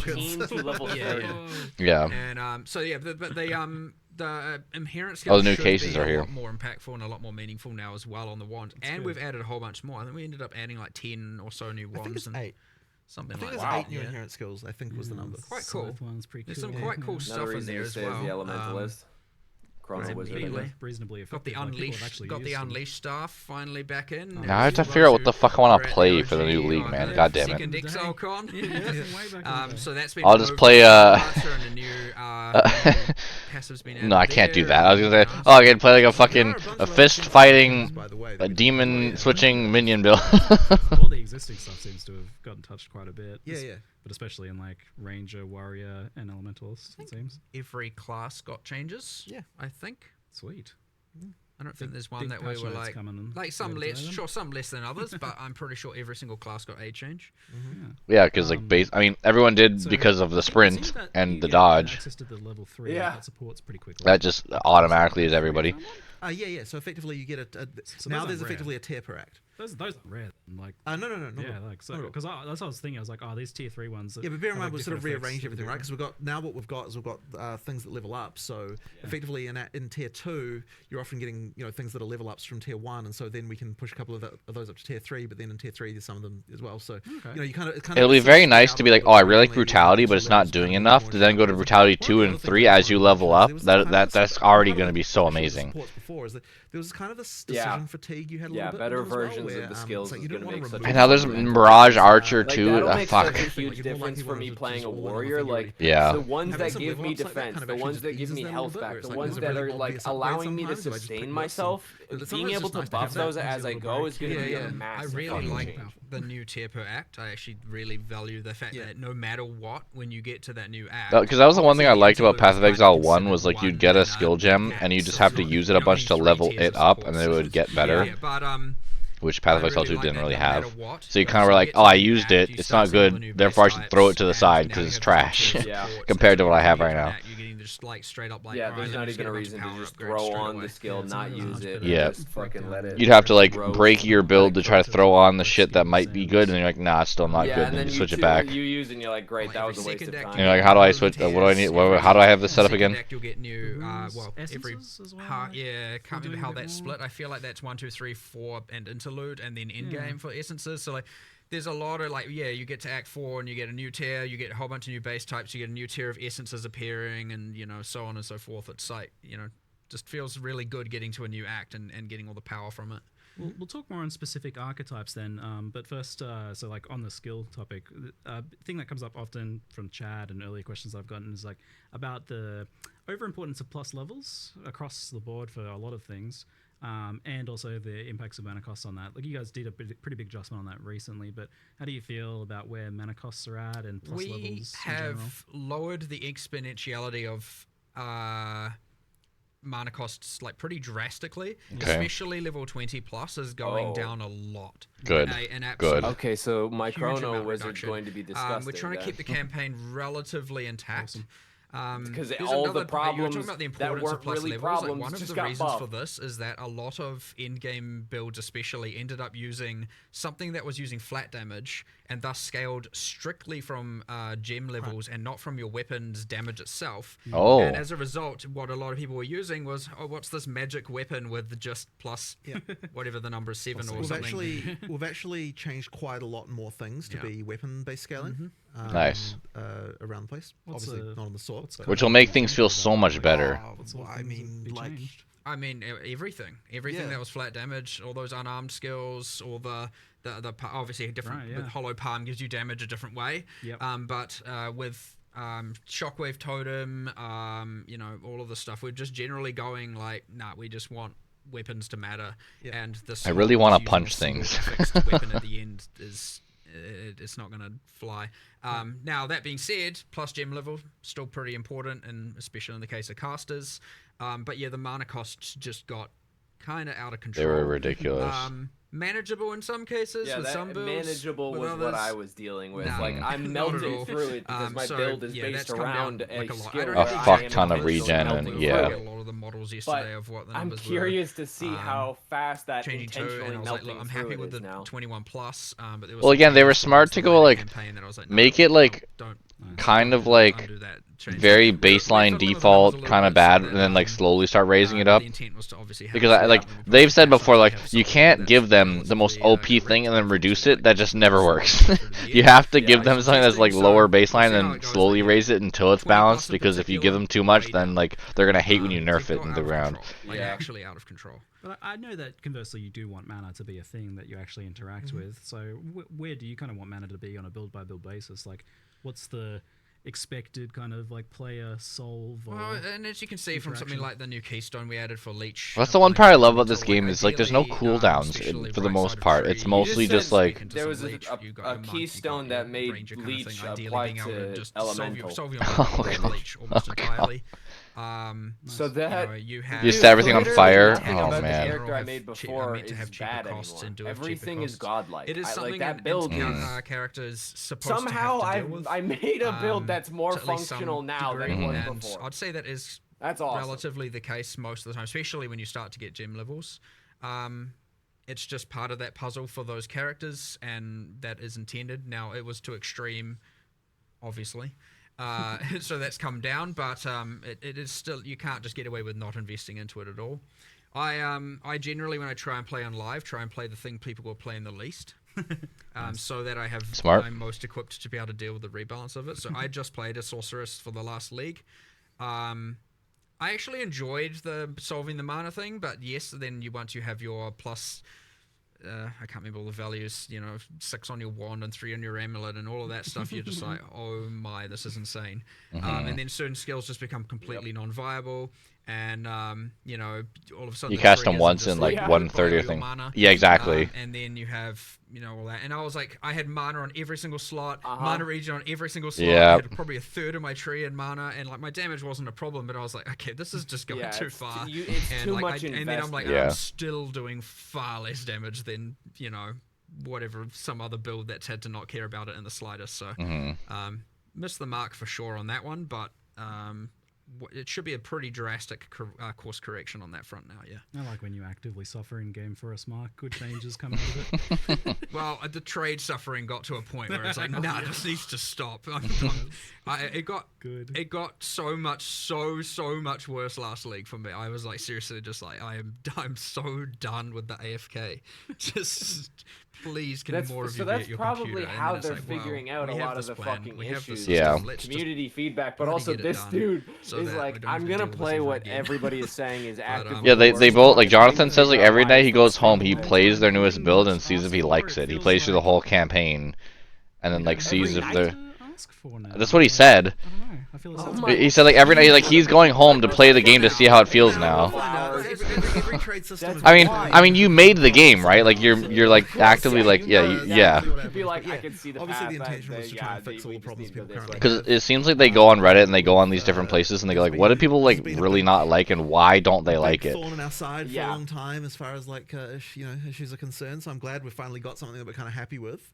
I'm really hoping it's going to turn out well. Yeah, Obviously, Jonathan said like when things everyone was can't saying really that Armor test, and the Warrior was terrible, because, he's like, you all I can did do was go home and everything play the you want, Warrior, and I you liked know? it for a bit, and then I was like, Eventually, yeah, it's there's gonna some be stuff we on need to change easy here. for it to Which actually is, make sense. So, I loved yeah. hearing that And because it was the I exact have same been thinking about experience it I nonstop had. since you've Of like you played the told me Warrior that and you were the like, trade was oh, this changed, is like, fucking happening cool. because I'm tanky. it I got a just- shield. Yep. I got a big ass seems hammer. like This it is could have fucking something awesome. for This By is the not end of enough. the game, you're like, why is nothing For one, working? all of a sudden, the amount of available items to purchase is multiplied by a huge amount, like times 4 for the amount of offline players that are Yeah, because available. to me now too, like And then, the trade system feels almost I'm like really Fallout surprised 76, where you people just just find don't someone like, know I have a vending that. machine, go That's check it the out, opposite again. and Like, you'd walk up to it and it's just see what kind of 20 like more items blueprints available they to had play. or crafting things they had or just thing. It guns. is, and that's part of the reason why we need the gold costs to kind of offset. Because now I'm that, gonna be trading a because that shit will ton potentially drive just to down see what prices people in some have. cases. So Yeah. you need something that's kind of a barrier so that people. If I have don't, 10 like, Chaos buy Orbs, I'm like, things, let me see what I can find. Like too easily. But at the same time, well, so yes, what I'll say about this is that so the gold costs are there for that. One of the other big, really important things with the gold costs is it means that it doesn't screw your progression up too much as you're going through the game. So effectively, you've still as your first, going through your first experience, the prices have a bit of a floor, so that like when you're in like Act 3 or something, like you can afford stuff, but you can't necessarily just buy a whole set of gear like out of nowhere, that kind of thing. So that's kind of important. And then the other thing as well is it stops any kind of well, maybe not completely stops, but the hope is that it'll stop botting of like high frequency trading, that kind of thing, because that in order to be able to flip items you would need to run maps to actually get gold, right? Because you can't get it any other way. So effectively what that means is that you can it's going to prevent that kind of thing from being an issue too. So the hope is that this should be a situation where we don't get like catastrophic hyperinflation or something annoying like that. And if we can achieve that, that'll be really good. We did pitch the gold prices on the high end to start with, because we're a bit afraid. If it turns out everything's fine, we can lower them down a little bit, but they'll be a little bit high to start, just because we're a bit afraid, and we don't really want to have to jack them up after they when they were low. So you said this that they were pitched on the high end, but then when I ask you about how much gold it actually costs to buy something, like what amount of gold does it cost in terms of time or maps? The discussion was that buying a rare should cost you about 1 map worth of gold. That's like seems like nothing to me. That doesn't seem that high. Like, I mean, like it's You enough end up with a lot of gold. it's a lot for a botter, but it's well, not exactly, much for right? a It's a lot for a player, botter. That's There you go. Yep. Sounds perfect. A little bit earlier in the game, this a little bit different because you want to make sure that you're not screwing with the progression too much. So it has to be a little bit adjusted. But effectively, that's kind of the goal. It's enough of a barrier to stop the flips, basically, because you still actually. That sounds low enough that the currency cost of the items is more likely to be a. Well, I mean that is the gold. part that the players receive, so you'd want that to be something that matters. But like as I said, the floor shouldn't be too bad. But it's gonna be very interesting to see how it develops. Like I like the one that like trying to gamble when you're trying to level up was like useless. It would be like spend 4,000 gold for a staff, and you're like, I have a total of 60,000, and you get it like 3 blues in a row. You're like, well. So, normally you have this effect where like prices bottom out for like usable, decent to bad items. Like they go down to 1 out. But the problem is then at the same time, people don't want to make those trades, so their minimum price climbs. It goes to like 5x or 5c or whatever. It was like the minimum that they would even leave a map for. So that created a floor before. But then on the other hand, kind of gone now. On the other hand, if you're just filling up all your stash with a bunch of crap, like that's like as a seller, you don't necessarily want to do that either. So oh god, you've got that I'm so glad I don't have to deal with my stash though when I rejoin the game. It's going to give you a very real feedback of how things are selling because it'll be a new league. Yep, a bunch of people are going to turn up and if you want to price something, a bunch of people are going to turn up instantly. They just become This is Yeah. my favorite. non-visible or whatever. Or like retrievable only or whatever. people click it. Yeah. They get transported to your hideout. At the location of the NPC with the box open with the item highlighted. Yeah. So you can't like troll people by like putting the NPC somewhere far away from the entrance or something like that. It should be otherwise. Okay, good. They put the trader in a random hidden. They put you in a fucking maze. Yeah. You're like, what the fuck? You can have like 20 people in your hideout. Yeah, you can. Yeah. So we actually so popular. So we actually had to do a thing where effectively there's only 24 slots for people who aren't your friends or party members. Okay. So effectively, So that means that there are some extra slots that are dedicated so that you can't someone can't stop you from being able to map or something just because you had a That's popular hilarious. item. So they're like, we got to increase the amount of people that can be in we here, so it pre-thought doesn't of that fuck one up at least. Like I am sure that what there'll be you're other doing. random trolls that people will discover as a way to do this, and we'll have to iron them out. But okay, but one we did think of immediately, of course, because it was really obvious, is like once you've set a price on an item, put it in your stash, there is a cooldown on being able to take it out again, just to give people a chance you can't be sitting there going, oh my god, too many people are joining. Remove the it item. again, right? It has to be put in. And I think it's even got a thing where it refreshes the cooldown when someone joins. So that's the kind of thing you need to be thinking about. So once again, I'm sure there'll be exploits or like stupid shit around this that people work out. Like, but we at least thought of the really obvious. Oh, are they saying because like if someone puts in something for way too cheap and then a bunch of people are like, oh shit, it's way too cheap, and they try to pull it out like, no.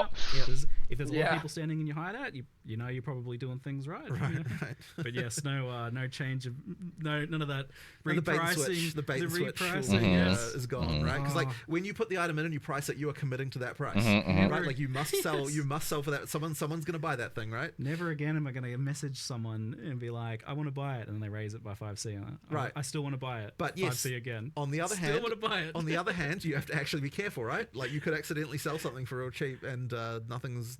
There's no. It's a great way to learn. I know it is, right? It is. It's a good way to learn. Yeah. It's cool. So it's almost like a big fear for doing this, apart from the item acquisition part, which is like the economic side of things, was the losing the player interaction side of things. That was often mentioned, memed about a little bit. But funnily enough, this is actually increasing it more than messaging people. Yes. Because they're coming to your hideout. Like there's going to be that kind of like presence of they get to check out your kind of like garage sale that you're going on. Yeah, that's true. It really is just your garage sale. Display cases there. Yeah, exactly. Right. Cool hideout decos and so. We're going to be adding a new hideout decoration that's effectively a set of security guards. So people in your party, they'll let you through. And Dude, that's awesome. So you can have a VIP. Yeah. Flyers are only allowed in the front. That's sick. Only the people, with some class. It's going to be funny. Dude, I love that so much. That's such a good decoration. You can sit behind your security, just watching all of them. So much fun stuff you can do with this. I love it. But never before would I have like looked through a seller's like other listings. But now, like, a lot of time I'm just gonna go there and buy the highlighted item. But if they were silly enough to sell it for that cheap, what about their other items? What are their other also, items? but even stuff like the 5 things. Even stuff like you can see the tab names on the other people, right? I'm pretty sure you can. Yeah, so you're like getting the nice organization and like colors scheming and everything, nice. right? So that people can, people's ASCII art. So that'll be a nice one too. No, I can't wait to look at all the Phallus tabs and find out. Jeez. Okay, no, I think we have to add a reporting system for it. Unfortunately, because someone's just gonna use slurs. Yeah. I'm also just excited to log in, just to have that. You wake up in the what have I got? What do I get? Before work, go run to your computer, what currency do I get? And then you get nothing, and you're it's actually kind of awesome that they're doing it like this, because it's like lists.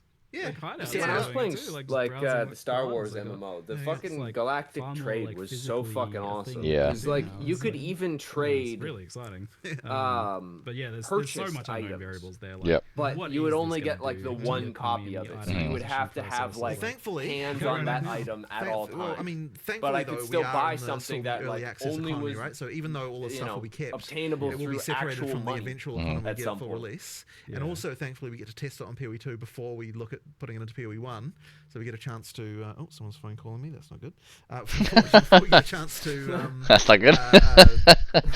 There's a big problem. There's a big problem. And, so we can get the balance right. But like, I am almost certain that it'll have to go into PoE 1. Like, there's no way people won't. Oh, that's it'll have to go. But but at least we'll get a chance to kind of assess how the economy shakes out and kind of make some adjustments if we need to. Fuck. Sorry about that.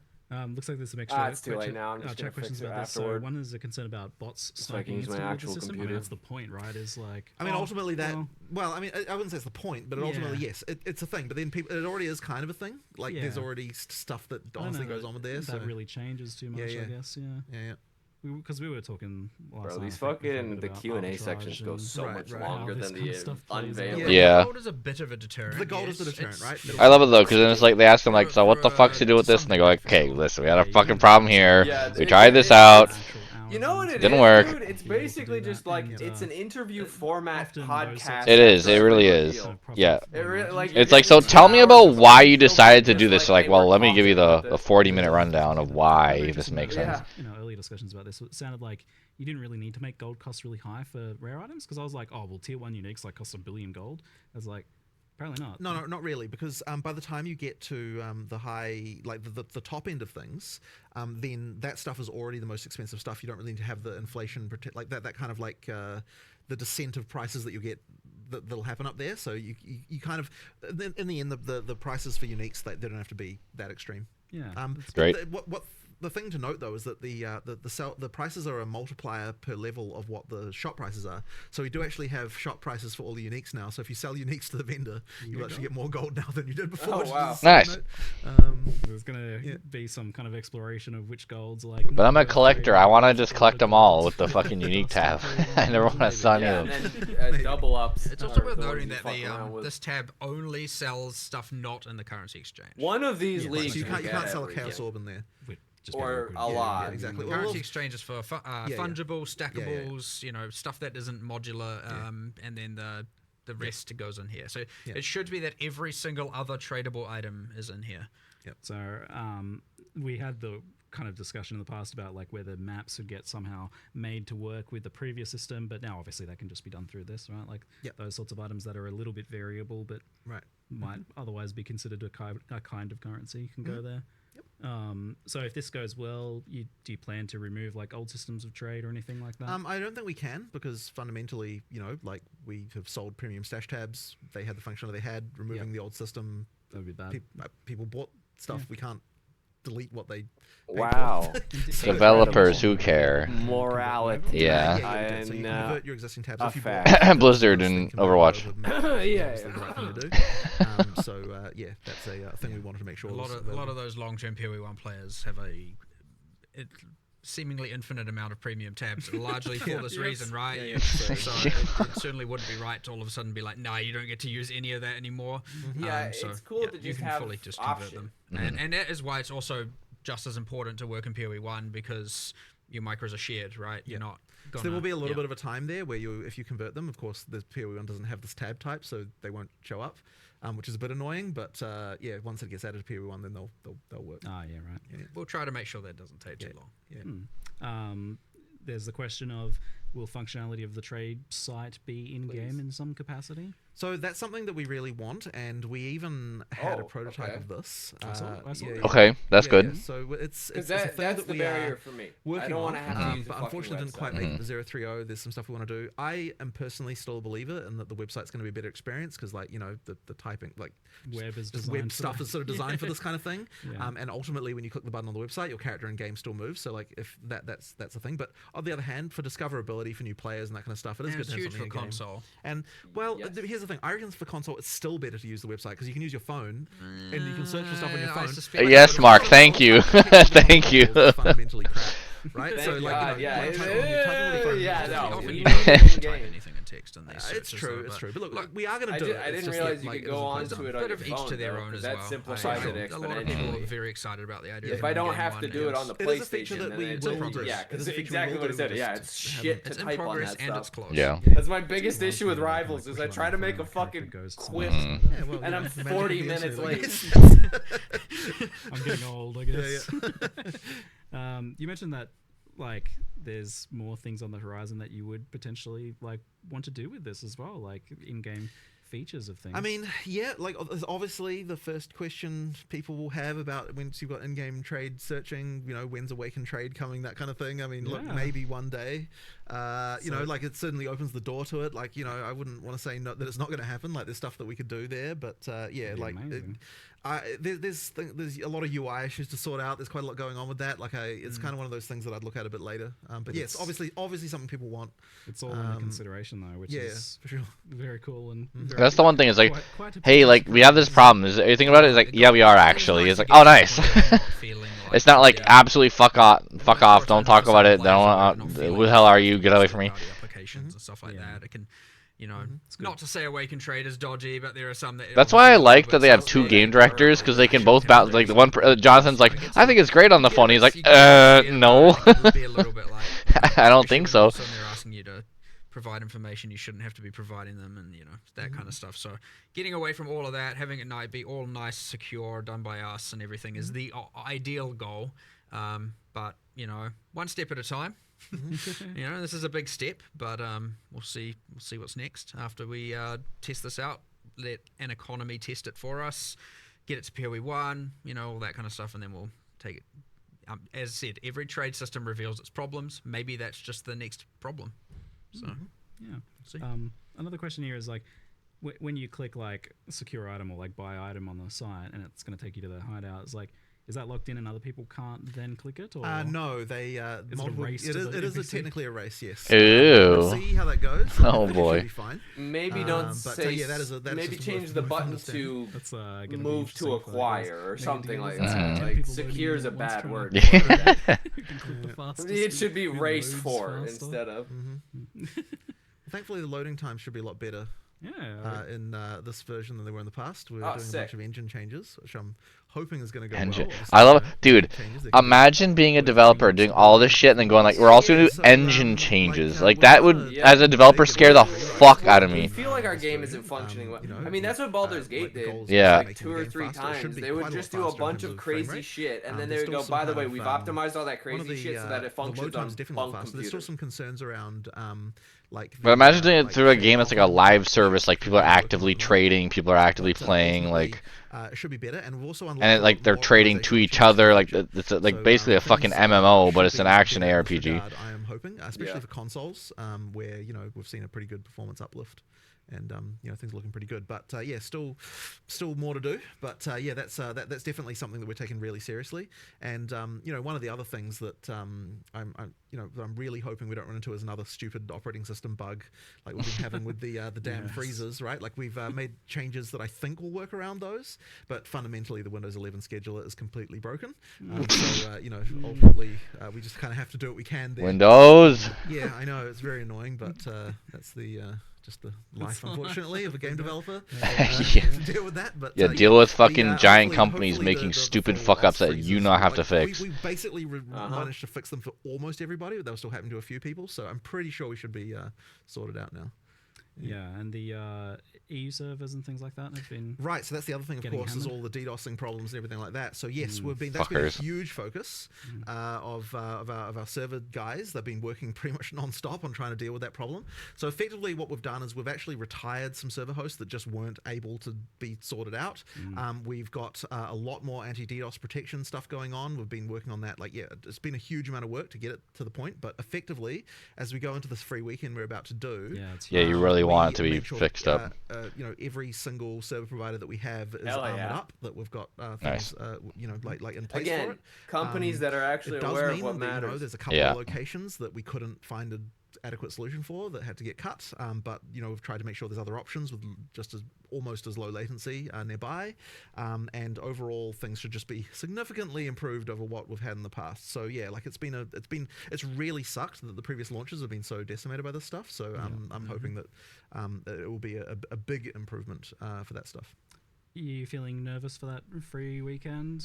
Certainly it's a concern. I mean, we've been... So one of the big things we've been doing... Mark's like... DDoSing ourselves to test that the... It's so fucking... They're just like, yeah, no, we're just going to actually do it. You know, whatever the solutions people had. But now we're like, okay, when we do this type of DDoS against ourselves, like, you know, this one doesn't work. DDoS against ourselves. That's been a thing. Again, like, they know what to do. It should be fine now. But, you know, like... free weekend. They're like, yeah, no, we actually prepared for this. Other companies, we threw it out. We waited till they affected us, then we spent some money, and maybe it helped. There's still be a giant queue time. In the first place is in fact to test that all that stuff is good. So I'm hoping it'll be alright. Speaking of new players, how do players onboard with like the new trade stuff? Like, is that introduced in some way that helps them figure it out? Because it was never really the case that people were explained how to trade. To be honest, we haven't really had like any time for tutorialization of this stuff. So is it something you want to do? Honestly, I have to see how it goes. Like we'll have to see for that. But yeah, like it's to be honest, right now we don't even have a sprint tutorial in. Like it's been, we probably need to get that in there at some point. But the focus right now is like get the features working. True. If you don't know, like half people won't know there's a sprint. Right? We've paid money to get this. We'll figure it out. Do we need to tutorialize again? We're the types to be paying attention to this shit. Like, oh, okay, there's a sprint. Oh, okay, cool. See, the harsh reality of tutorialization is unless you put a big red wall in front of the player and say, no, you have to learn this. That's true. Then they literally won't. So, Path of Exile 1, the amount of times I ran to that wall and it's like, go back and do something. You're like, huh? And then you have to go find the boss, like Hillock or whatever. And I was like, oh.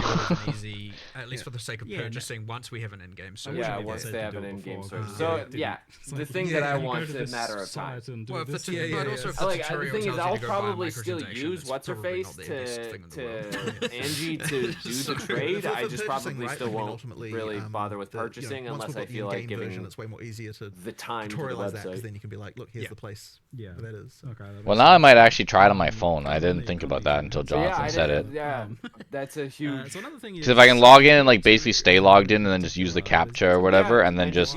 And when I click the button, I just teleport in-game and now I'm there and I can look through our whole shit. That's going to be great. I kind of agree with him that, using your phone might be the better option. It's like 2,000 exalts to a divine? Right. That's quite a number. 2,000 exalts to a divine? We were looking at this actually. One of the reasons holy shit. Currency thing was partly to... Didn't we find a divine at one point together? More stuff in the middle between divine and exalt. The most recent playthrough we found some of those exalts. Oh yeah. 2 or 3 actually. That's for 2,000 exalts. Holy shit. But also the implication of this is that we're not sinking enough exalts. There's some that we'd have to think about whether or not we want to start doing some more syncs for that. You know what's funny too, Ethan? One of the other nights, after I played Cyberpunk for a bit, I was like, man, I'm really excited for the Path of Exile 2 thing, and I played for 2 seconds. Literally played as the warrior guy I had. Fought a one of the PvP things that popped up, but obviously it's AI or whatever, and got both of his uniques, and I was like, oh shit! Then I logged off, and I was like, that was cool. I wonder whether it's just that the divines, people are wanting to value those more. He had this really cool shield that was like a mirror that like opened up and like to another dimension that was like hypnotizing me or something, which apparently does the same thing once I use it, but it didn't do the opening up thing that it did for him. You sink a bunch of divines in case you land a socket, and now you've got exceptional items too. Like maybe divines become even more valuable. Yeah. I don't know that's a problem, but the other thing of like exalts being devalued maybe is a problem. But I don't know. I expect exalts will be not that valuable still, and that's fine. That's the craziest part about this game is like the people who I sometimes see on the Reddit of the Path of Exile thing being like, guys, like it's a good time to buy some exalts, and they're literally like looking at it like a stock market. It's like they're watching the bar graph go up and down, and then like some of them literally sit there like it's a stock market and buy all the things so then they could buy all those things for their character, and it's like I am not that invested, but like holy shit, it's kind of cool that like a game has a whole stock market into like the items and values of things. I'm curious what the delineation is between something just being a market phenomena. It's well, like that's the way it is. Your average player, like it's a bit different when it's a mirror, and it's hard to explain why necessarily, but I guess most people can probably relate with that. But when you all of a sudden are seeing something not like over 900, you're like every now exalt you find is just nothing. Like it's nothing. It's you. There is a threshold. I don't know where that exact threshold is, and the threshold will be different for each person. But like at least if you to be able to quantify it as like I've found 1% of a divine every time you find an exalt, assuming 100-to-1 ratio. Yeah. You still at least that feels like something. You're right. And now you're like, okay, I'm getting 0.1, and now it's 0.05. You're like, what are we talking about here? We're just in a point where like every exalt is, you're getting into filter it out territory kind of thing at that point, which is not great just because the value is so. I mean, you're talking about it being like worth a Reign of Chaos card from PoE 1 kind of thing. The higher, you know what I mean? the higher tier ones. I mean, look, I'm really interested to see what the trading dynamics end up with the higher tier ones, like whether stuff starts to get priced in greater exalts or something like that. I'm like, curious to see I have no idea honestly what will happen. I also love too, like that's how they balance it. They're like, we don't know yet how the players are gonna value it, and then we'll adjust from there. It'll normalize into something. There'll be a thing that everyone knows to do. I'm curious about like so let's say you go to someone's hideout to buy an item. Obviously you'll know the price of that item, so you can visit your exchange in preparation to like get the correct currency to buy that item. But if you like see other items in their thing, can you like, I don't know, use the other person's exchange or exchange currency? Do you have to go back to your hideout and exchange? It's just how does that work? I would an think awkwardness of it. Ange probably would let you. I think that will work. It'd be cool if you use could the use currency exchange in the other person's hideout. It's the same NPC, right? That would. I don't think you actually can. genuinely don't remember if Yeah, you I can use other people's ones. But there's no reason there's no He's like, reason listen, my plate is so full. I'm trying my best, but I don't remember. I don't know if I've ever even You can? tried to do Chat that. says you can. Okay, good. Okay, if you can, you good. can. Oh, I great. genuinely Yeah. am like, have Well- I ever actually tried to do that? I feel like I just default go back to my hideout. Like, Yeah. Here's my advice to sellers then is to put your currency exchange person next to your vendor so that you can get a few extra impulse buys. Oh, they're the same person. Oh, really? Yeah. So Oh, it's yeah. we okay. moved it to her. Yeah. And they're Nice. wait, are they both the long neck boy or wait? No. That's a different thing. No, that's a different thing. It's Ange, the person from King's March. It was one of the MTXs that you can get the long neck boy to identify Yes, that's a stuff. different thing. I was enjoying that people were like calling it a good doggo. Such strange. Yeah. No, that's fully separate. Okay. This is Ange. You find her in King's March in Act 4. And Okay, you King's get- March you Act have 4 a hideout confirmed. Quest to go get a hideout, and then once you claim it, so you don't have to get your hideout in the in-game now, or from buying a micro, I guess. And now you get it in Act 4. She's there straight away. You can immediately engage with both systems. So before we had like currency exchange on all the NPCs and all the towns. Great. I actually think we might have kept it there just on random NPCs in the interlude and stuff, just so that you don't have to go to your hideout every time. I'll have to check in on whether or not we did that, but I'll eventually, Ange will just handle all of it. So this means you don't gain access to like item trading until the same time as you would gain access to the currency For the exchange? first playthrough in the league, yes. Yep. Yep. Okay. But the Yeah, subsequent and then you playthroughs, get your you can. hideout. Yeah. Yeah, that makes sense.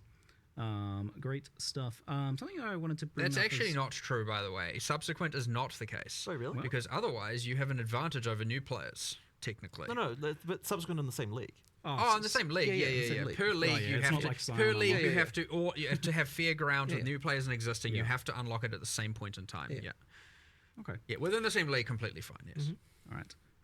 Something that I wanted to bring up as well was build diversity. That's a thing. We talked a lot about like how there's a lot of buffs. Bro, wasn't last league like going to be helped by that, like but I'm lightning curious, like, spear your something thoughts or on, other was like 64% of builds or like, something. the top 1,500 players, I think it was, or I don't know. 1,500 I players, or don't know. 75,000 or something. Whatever I'm the not number is for in PoE that Ninja. deep. So 46%, it's pretty big. Also, I'm number. really Was it far that from high? my Maybe mic Nah, we because did I'm slouched, Legion so League let me know if I'm too quiet. Cyclone. Maybe it's like 51%, I think, of Cyclone Slayers. Yeah, okay. Or something like that. Yeah. It was like, so maybe So like, we're not Over quite half there. the players, that's wild. Not quite there, but obviously It's that's just as bad. It's just that's as the bad. extreme To be end. fair, that's. Oh, I'm only encountering one class there. Actually, Lightning Spear is across many classes. So Yeah. Oh, maybe yeah, it yeah. is the worst it's ever been. Because that's just the skill gem itself. Across both games, yes, true, Yes. true. Well, So- either way, it's bad. So yeah, I'm curious. Like, at what point do you feel that's like a problem? It's obviously a problem For now. what duration is that a problem? Yeah, obviously. But like, what's the point at which it does start to feel like a problem for you guys? And when do you want to even like address it in the next league versus in the current league? Because that's obviously a difficult And thing to do. the mid league nerfs, like people say they want them, but like the reality is that Oh. we get crucified for them, absolutely crucified. Like it's If you get on it fast if you get enough, on it, yes, you have to get on it so fast, basically. You to make gotta it get away work. with it. And if you Invested can find it, but themselves. if you don't know about it for 3 days, well, I know it's silly. 3 to say days. you don't know about it for 3 days. If you like misinterpret the severity of it, for example, and everyone starts Listen doing to that. What he "Oh, just it said. seems kind of If fine," and oh, then you don't know about the 3 days. That seems a little crazy. Like, what the fuck? As a developer, not knowing something for 3 days seems like every other company in existence. I feel like there's a problem, and you'll maybe get a change like 4 weeks later, unless it's some microtransaction change, Support other people forward, like you get or people glitching the game somehow. staff are playing and all that. So like this stuff does get around and we do learn about it, but like if you slip by even a day, you get to the point where you now have to make an excessively hard decision, which is like slip by a day. That's insane. Happy or 50% angry, right? And it's like it's lose-lose. And so often, and sometimes you make the wrong decision. It happens. But look, it's less about like there's a number that's wrong, and it's more about like the way we looked at it this time is like look at all of these bad builds. Like why? Like these need to not be this bad. Like you shouldn't be able to make this many mistakes, this many bad decisions, this many wrong decisions through supports, passives, everything, all of that. And it's like we just need to bring all of that up. Now, by doing so, you're bringing everything up. You can't just have Lightning Spear go up proportionally to everything. There's no one's gonna swap and play all this other stuff that's now, in that kind of same level of balance. So yeah, the outliers have to come down. It just has to. You do it, and in this case, we definitely thought it would be best to, some people will say you should have done it in the league. Yeah. Maybe they're right. Whatever. We're doing it now. We're bringing down those outliers. So yes, Lightning Spear is nerfed. Let's just rip that Band-Aid off. And honestly, if you're surprised by that, come on. But like there are, an insane amount of increase. Well, it's also good too because then it lets you play the whole league and then go, okay, that was OP. Next league, I can't do that again because they've nerfed it. If you're in the middle of playing and you put in like 40 hours and they go like, now it's changed, you go, ah, fuck. Yeah, now I gotta toss this. Yeah, like great. Now my whole build is shot, and I have to like change out all my gear and everything. Because we're gonna have to then make all those hard decisions again of like, do we nerf this, do we not, kind of thing for each of those. You eventually get to a point of stability, but when you're adding this much and having to change this much, you're gonna have a number of things still go wrong, a number of things still be abused, and we will try and stay on top of them, and we will try, but there'll still be some stuff I'm sure we'll have, and hopefully it's not 47%. And hopefully that number's less, and over the time you get more stability, more equality in the classes and the balance and the different skills and all of that. And but it's mostly honestly important to not just be like, I want to play a caster, and then you go and later find out that you picked the worst class in the game. And sure, there are still some builds within that are you could say competitive to some degree within some threshold. But it sucks to learn that like you get to level 65, which for some players may have taken tens of hours. Yeah. And then you're like, oh, you're telling me I literally picked the worst class that I was playing, and I could have. Well, that was people at the beginning of when the game first launched in early access with like the Blood Mage. Were like, this thing is fucking garbage. I can't go anywhere. Talking about is the reason I haven't touched that warrior. Making it that you don't like. If the worst was only slightly worse than the best. Slightly, so within some margin that you're still at least feeling powerful. You're just not, you're not clearing whole maps in 14 seconds. Terrible about it when someone, you're taking like you a minute. Like you have to reroll. You're just like, well, that's demotive.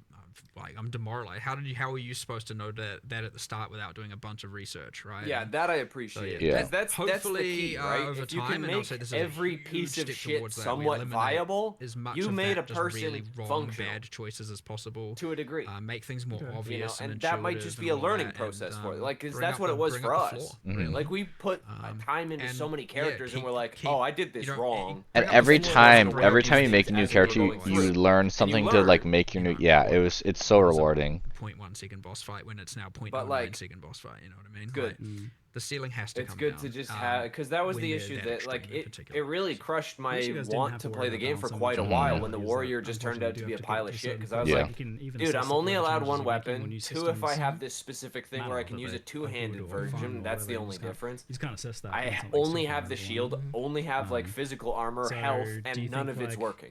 I'm dying to everything. Getting to the point of a lightning spear again in the future, that would be a mid-league nerf, despite not being like a bug or anything. You can't necessarily tell. Because at the point where like it's what Mark said earlier, like you look at it and you go like, is this actually that bad? And it's very easy to be wrong, and you don't like by the time 20% of the community is playing it, it's too late to nerf it. Well, it's because they've invested items, they've invested their wealth stuff, right? Like and now you nerf it. Like you have to make the call before that point, and it's tough. You drive a portion of those players to then quit by taking away the fact literally all of them will. Right? Probably, yeah. Well, you could argue the nerf is in line such that it's still competitive and good. But they won't feel and see it that way necessarily, right? Like they put all their investment and their wealth of the league into that, and they're taking that away as brutal. So it's like, who do you make quit? And that's it. It's a ultra terrible decision. So, but again, eventually they will taper off, and you won't get that level of extremity occurring that often. Like, and I hope so for you guys, because on the flip side, like I imagine the PB1 went through the same thing. Still happens there. I as think well. part of the thing though is when we were going through it, there were less tools for everyone to see what the like disparities were. Yeah. And so like I feel like as more information is there, like people feel worse about their bad choices than what they previously did. I can realize just how bad I am. Yeah, exactly. Now I have empirical actually, I evidence think that does I've exacerbate played it a like little shit. bit. Like we're going through this now in a bit of a different time than what we did initially when we had because like early PoE1 had tons of terrible balance going on all over the place. Like I remember like some of the stuff that was happening here. So, but yeah, we just can't get away with as much now these days. The old guaranteed crit flask. Yeah. With your 1500 that crit restores multi. charges on crit. Right. Oh no. Yeah. On leveling, so leveling builds are kind of another topic in general as well. Like, do you guys are you looking a lot at like leveling build diversity within each class or even across classes? In some cases, where some things are strong enough, like Rake Stomping Grounds, where spellcasters are doing it. Is there a point where you... I mean, I want to look at things all through the game, really. Like, I just want the fundamental underlying skills to just be fun. Like, so I'm not really necessarily looking at a skill as, like, this is an in-game skill versus a leveling skill. Like, to me, they need to serve both purposes. And, like, when we're looking at skills, we're like, can the skill to in-game? But, of course, it also has, is it fun in campaign? Like, both of those need to be true. I wouldn't, like, classify one skill or another as fitting into one of those categories. Yeah, do you kind of, like, aim to have at least a few for each archetype that feel good then, so you're not kind of like feeling like there's only one way to level a certain character? I mean, as I said, ideally all the skills feel good. I mean, I know that we need to improve some of them, but that's part of the goal of what we're doing here, right? Order. Not always the design makes sense. It's like early with on. the monk, for example. You know, lightning, ice, clearly better than the wind physical version, right? And so may make changes to that subcategory. Ice archer, and then there's the clunkiness with the poison ranger, and so because most people are leveling as lightning when they are playing archers instead of lightning spear, they're playing which whatever. They were playing lightning, and the other things, like, sure, there's a couple of things that are still good, but there are clear things that are losing comparatively to the others within each of the classes. And so we focused on a lot of those. We looked at, like, look, these aren't being played, and why. Let's see if we can get them to be played competitively with the things that people are playing on those classes. So yeah, and I mean, things like Sorceress, where you have,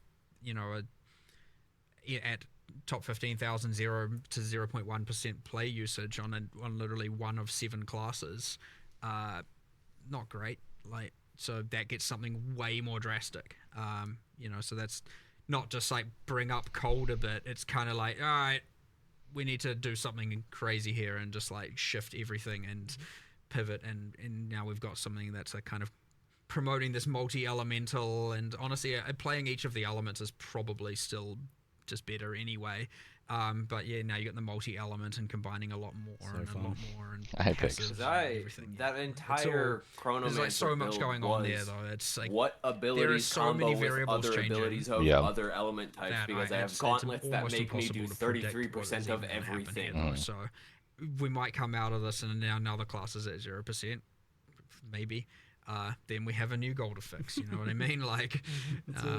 But that's not by design. Like, you don't want that to happen. But we'll see. It's exciting. I don't know what I'm going to play. I'll tell you that. I have no Me idea. neither. I struggling between the unarmed. I'm just going to see if they finally brought it up to snuff where I can legitimately just make classes so that I I can play it. What people aren't playing. Yeah, because I have to work on that's all release I want. day. Just let me be a big fuck. Trying to make sure everything's stable and fixing anything we can. Well, I wonder when they'll bring over the what was the did you ever buy the one on for the Marauder, the Roid one or whatever? The stats on it were so insane. It was like it gets a 9,999 strength, and then you get I'm just sitting like, there how do going, I it get never past even 200? breached, like, 500. What the fuck is it talking about 3,000? And it got a pretty hefty buff this time around in terms of it being able to apply to elemental damage through modifiers and nodes on the tree and such, and that looks really, really good. Do you think that there's any other fundamental issues with armor? Because I know you were looking at it as a whole and deciding even if you wanted it to work the way it does. Well, the thing that people would probably say is the worst part about it is that they take a big hit and they can still take a lot of damage. Mm-hmm. But the thing about that is when we look into it, it's like it's still pretty damn good percentage reduction if you look at it. So like I was sort of less confident that was the true issue with it, and that's why when we were looking at it, like, well, what is the actual weakness of this thing? That's when we started to look at the elemental part. Smith of Catava was alleviating that, and it's like, okay, that's probably not acceptable that you have. Yeah, that's what I was playing. The Smith of Catava with like everything maxed out so early with the resistances made the world of difference. Not be so mandatory. Let's instead increase the elemental. Because if you can just block that shit or use armor to defend against that, that's fantastic. High max res. That's like, one part of it for sure. I wouldn't say that we have like another funny. like I don't know what like there isn't more I that know we know what we can build do I'm to gonna armor go right for. now. I Right? don't know what it's like we need to see how this plays out, see what happens, and then we'll know whether or not there's still some issues that we need Because to address. Kitava we had the can issues with build like energy shield, like fire just running spells hybrid to your was crazy physical. with convalescence and So use I and could a bunch of attach stuff there. So we've had to make some shit changes around to that it. as well. But then wasn't there a bunch of stuff with Karen, like when you heavy stun or something? There was some other shit with that. All of this, but I can't remember what I can't remember what it was. Kitava had with the heavy stun, but I know A like challenging one because Well, I just mean like there was the there was some stuff they were just saying where like, oh, like some on heavy stun guarantee like some other fucking craziness, which would work with the other ascendancy, which was like the build that I was going with initially, Yeah. the super Quaker. I Yeah. guess. between a defense and a life. That as sounds much like as a lot of people might not want to hear it, I don't know what we're going away from like The cereal? recharge should be the way you well, recover energy yeah, shield. but that like we need to Quaker better is a embrace type of that and not people, have if I'm just not every other way mistaken. under the sun to get it back. Like I can't remember the specifics. The Mormons? patch notes, I'm sure will tell Oh, you. oh. But yeah, it's like but anything that's I kind of don't just know like if I'm overly even accurate in trivializing that. having infinite amount of energy shield is certainly the current main issue. But yeah, if I'm able to reduce I elemental, mean that's part of it. But like again, like the whole weapon damage swap by a convalescence set thing, which amount we have based made off of changes my around, armor, is then I can also go just like full you tilt get the pure bonuses armor, of health, and health convalescence without having to regeneration, incur should the actually spirit costs cover while me. you're doing your DPS kind of thing. Because is I'm not- now not only okay. going Like, to be fucking at least melted not by from our end, chaos, so making which changes means I around that as can well. deal with that much more effectively. But yeah, I mean before that it was Grim Feast, and so it's been a couple of problems, but like ultimately, I'd say they're more equally balanced now, those three defenses, and on average, armors come obviously up, evasions come up. More Yeah, wasn't predictable evasion also things, getting like some elemental and then thing energy or shield, some Some other? of the recovery means have come down that are not recharge. There was some There was extra. information. No, it was Doing it this was for like 3 deflect. fucking It was hours, like man. deflect or Just something. to be clear, it's not. I want to see what like chunky energy shield pools look like, where you actually have to like recharge in some way or build to recharge. I like playing that way personally. Yeah. Again, I did this league as well. It can be I really quite enjoy it. rewarding. I mean, Like, the I monk like having the sort of, thing that like like, you with sit the there and like styles Super and stuff. Saiyan yourself to like double up your because you have to, was it your especially with the mana armor thing, you have to or put shield or 30% of something? your tree into mana, and then Was you really have to cool, put except so it, like, much took into too long. not only increasing your energy shield, but also into the 2 recharge axes. And you end up like, okay, hold on, I'm putting so many points into this just to be on the same level as something else, which. Or just to feel like I can kind of basically survive. Yeah, I'm really whereas, hoping like, other that's the classes case, are where just it's like like, the amount as much as armor invested has its disadvantages, is actually warriors are rocking worthwhile. around You're with, not just like, okay, double I'm the life of, wasting a the third of my the passage average just to ranger, be and functional they're right now. pretty beefy for sure, and especially the Titans, and then you get your all the Smiths with all the resist, and so there is some certainly tanky warriors going on out there for sure. But yeah, doing the elemental thing with that will go a long way, and the deflection with evasion will go a long way. Yeah, there's Parry deflection and with block evasion. being way like just predictable. Yeah, because okay, that was other. Going to be so easy for me now, The dude. parrying. The Okay, only time I'll have to dodge no, is it when wasn't that blockable. flash When- is and kinda goes lame. dodge. when I was doing the Smith of Kitava, I was able to fight oh god, what's the fuck's the Geonor? By just literally eating his strike and like countering him. Eating his strike, countering. Like I was just able to like block all of his attacks and just fight him back like slowly over time. It felt so good. like, okay, we probably don't need to do the evasion thing like we did with block. Because there was discussion of that, and I can't remember exactly why we decided. I think it was like a 20-minute fight I fought him with, and I was having so much fun. And we thought that the deflection being... I was like, this feels like a fight now. I'm getting this, Yeah. I'm fucking getting it. And I was able to block his attacks, dodge his attacks, strike him, strike his minions, survive. Especially like with the way that they have the wall set up now, you know how easy it's going to be for me to just go, oh fuck, big strike, boom, and if you're behind me, the whole zone. Having to not water them down was the main idea, and like, you get to have both, and you get to have useful. deflection being the thing that is like ultra predictable, and evasion can obviously still be quite strong, but not as not with the whole applies to everything thing going on. So I agree. I can see both ways. We landed on this one. We'll see how it works. But yeah, I always agree with the like. I don't know if I can avoid this or not. Yeah. At least deflect. You know, that's great. And you know, with block and parry now, that's also great. So I don't know. We'll just have to see how it plays a little bit though. But I fully see both sides 100%, and I wouldn't say I'm confident that one is necessarily completely perfect over the other. So. And good job in advance on solving the spell suppression issue with deflection by tying it to evasion, so that not like I don't have to play my Templar and have a mandatory investment in deflect. Yeah, we made that a specific goal, and we kept getting stuff like suppression. It being granted from other. I'm like, no, it must come from evasion. Otherwise, we're just going to have like every single character in the game having to get 100% chance from flat things from sources, and then we're going to have now every single character has their like specific way of getting 100% suppression equivalent. I kind of wonder if you don't just do that in PoE1 for suppression as well, but that's a topic for another day, I guess. Yep, different live streams topic. Different live stream. Not to say we have any plans there right now, just to calm anyone down before they're like suppression dead. Just hold on. But different live streams topic.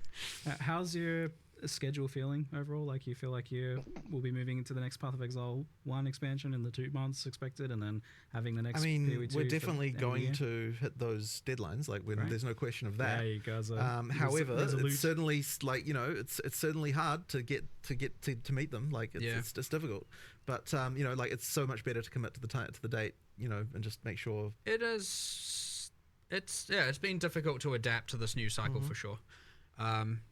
We obviously want to do everything we can for every patch and the next patch, and you know, this requires a more parallel work going on and parallel thinking, and you know, to be able to make sure that each game gets the correct time, you need to make sure, okay, if you're working on 030, you got to make sure at some point people are pulled off of it to work on 327, for example, right? That has to happen. Otherwise you don't get enough time. And especially considering after 030 comes out, you've got an amount of time of fixing things and addressing problems. Hopefully not too much, but you always have a little bit of that to do. And so all of a sudden that can extend even further. And so, yeah, you have to, at some point, and it can feel very unintuitive to be like, well, 030 is what the whole team's working on. The team's excited. Everyone's like, yes, we're doing it. We're prepping all the marketing. And it feels weird to then just start pulling people off of the thing that you're kind of working your immediate goal towards, and have them working on a future thing. And same with vice versa. You get a little bit of that. And it is a little bit hard to obviously deal with, and we're adapting to it. But we're doing pretty well, and we're on track still for 327. You know, so it's like 2 really good expansion updates, with the recent Path of Exile 1 doing, like, I think really well, and then this one is huge. I hope that you guys can settle in, and this feels like a reasonable workload soon, because what isn't right? It isn't this week, I can tell you that. No, it seems people are going to need a bit of sleep soon. But we'll go down to the bottom of our Q&A doc if we can, and we'll just wrap up with a couple of the last random questions. And if you're watching live, the patch notes are out, so we'll try and get you over to them soon. But, oh god, the patch notes for this must be like a Bible. It's gonna be absolutely insane. No timeline, but they will be coming. Yeah. All right. Hot swapping between controller, mouse, and keyboard. Unfortunately, wasn't really. A bunch of work was put into it. So it sounds like it's getting close. It's getting closer, but it just unfortunately wasn't finished. Yeah, fair enough. Any chance we get mercenaries in PoE2? Mercenaries are fun. I like them. Not anytime soon, I would say. Like, that's more of a like later thing, I would say. Later thing. Yeah. Because they do like... Mercenaries did look it's a cool. big thing that's just always going to be... It wasn't enough to bring me back to Path of Exile 1. They have a lot of impacts. Yeah, I in mean, the when series. They do a most lot of the things, game's not curses great. and Yeah. utility and stuff like that. Or not It's a big one. entertaining, I Did should you like how say. they played out overall in PoE1? Well, I mean, As allies, like in many ways, yes. There's a few elements I don't like. Again, it's pretty weird. I don't know how much detail to go in talking about this when we're talking about PoE2 context, but there are some problems of. I don't like that you just end up putting uniques on them and it has like minimal consequence in terms of their survivability. I don't like some of the, I'm not entirely happy with the Doriani's prototype kind of situation. The combat with them itself, it's like you insta-die or they insta-die is often what happens. Not great. So that's the kind of thing where if we were to do it in PoE2, they wouldn't just be like recycled character skills and recycled character animations. It would be a lot more consideration. well, even if it was, at least we have new animations. So you'd have a lot more telegraphing, a lot better fights. Where it feel like actual skill fights as opposed to just like what is this ruckus going on right now. So there's I just like to it. I look at my cat. I look up. I look at Jonathan just full on cough into both his hands. It just made me laugh for some reason. There would be things I would want to do. He's trying to be respectful. I know. He's really trying to. You can tell he's trying to hold that shit back, but he needs to go. The first one, it was just like necessarily know why. And then it was but, okay, I gotta get pretty this fun. out. Like overall, pretty Yeah, cool. turned out better Big than I change. expected, Like It's like genuinely when you jump back to happy with sneeze how in it a turned movie out, to be theater, honest. and you're just a like, few no. bits and pieces that need some No. improvement for sure. Cool, dude. The thing when you tell everybody like, listen, make a noise, I have to fart, and they do no noise, you just fart. Everyone hears it, you're like, ah, shit. Like, I would say that kind of thing comes last thing once you you have, once you've figured your stuff out, you know what classes are at a baseline, then you can add a lot more of that, like 8 years or so, maybe. Yeah, well, hopefully not. Hopefully, we're not too far away from that being like in a much better state, but these things are endless. So yes, that's it. We'll see. Here's a funny question: can you sprint on a row mount? Does like the row sprint? so there actually was a plan for that, The but they roll actually is get the implemented. roll is currently it's not sprinting. The roll is currently faster. That's but right, I when you remember but that. it slows down a little bit when you're shooting. Yes, that's right, I remember that, Not yes. slower than normal run speed. Yes. Yeah, okay. So it is inherently faster than base run speed, but when you are attacking on it, it slows. I still down. haven't done a. So I've that never it been is able to ride a damn so Roa. it It's is so more late. competitive- So that it is more Oh, so competitive. row is faster, yeah. Yeah. But you can spec out. You can I believe spec out of that penalty even, and then you can. It kind of is so that when you're just running, it's more comparable to sprint and movement skill usage and stuff like that. Yes, so it's just it's faster. That's all there is to it, really. Does the sprint work with blink? You like teleport and start sprinting the same way that you that was always supposed It to work, won't. yeah. I don't think it will. You can, but it won't resume sprinting straight afterwards. Like believe. if you sprint, Am I blink, wrong about sprint. that? I feel or like I was something? trying this literally What do yesterday. you mean, sorry? You don't just like blink and keep sprinting. It's a different action. It's an end there's an end animation to it. You'd have to go re back into a sprint. So No, but it does work where if you hold down and then you blink and then afterwards it sprints, right? Isn't that how it works? Oh, in that regard, I think I would hope so. Yeah, Yes, that's yes, how it yes, works. yes. Sorry, I thought you meant you were sprinting and then you blink. No. It goes back into you it, hold yeah. down, you Yeah. blink, you go, you sprint. You That's know, how it works. I could be just entirely wrong about how that other thing we'll works. see when it's on. I was doing it yesterday, I thought it was like, yeah, I understand why it's like this, but ignore me. I was probably just wrong. No worries.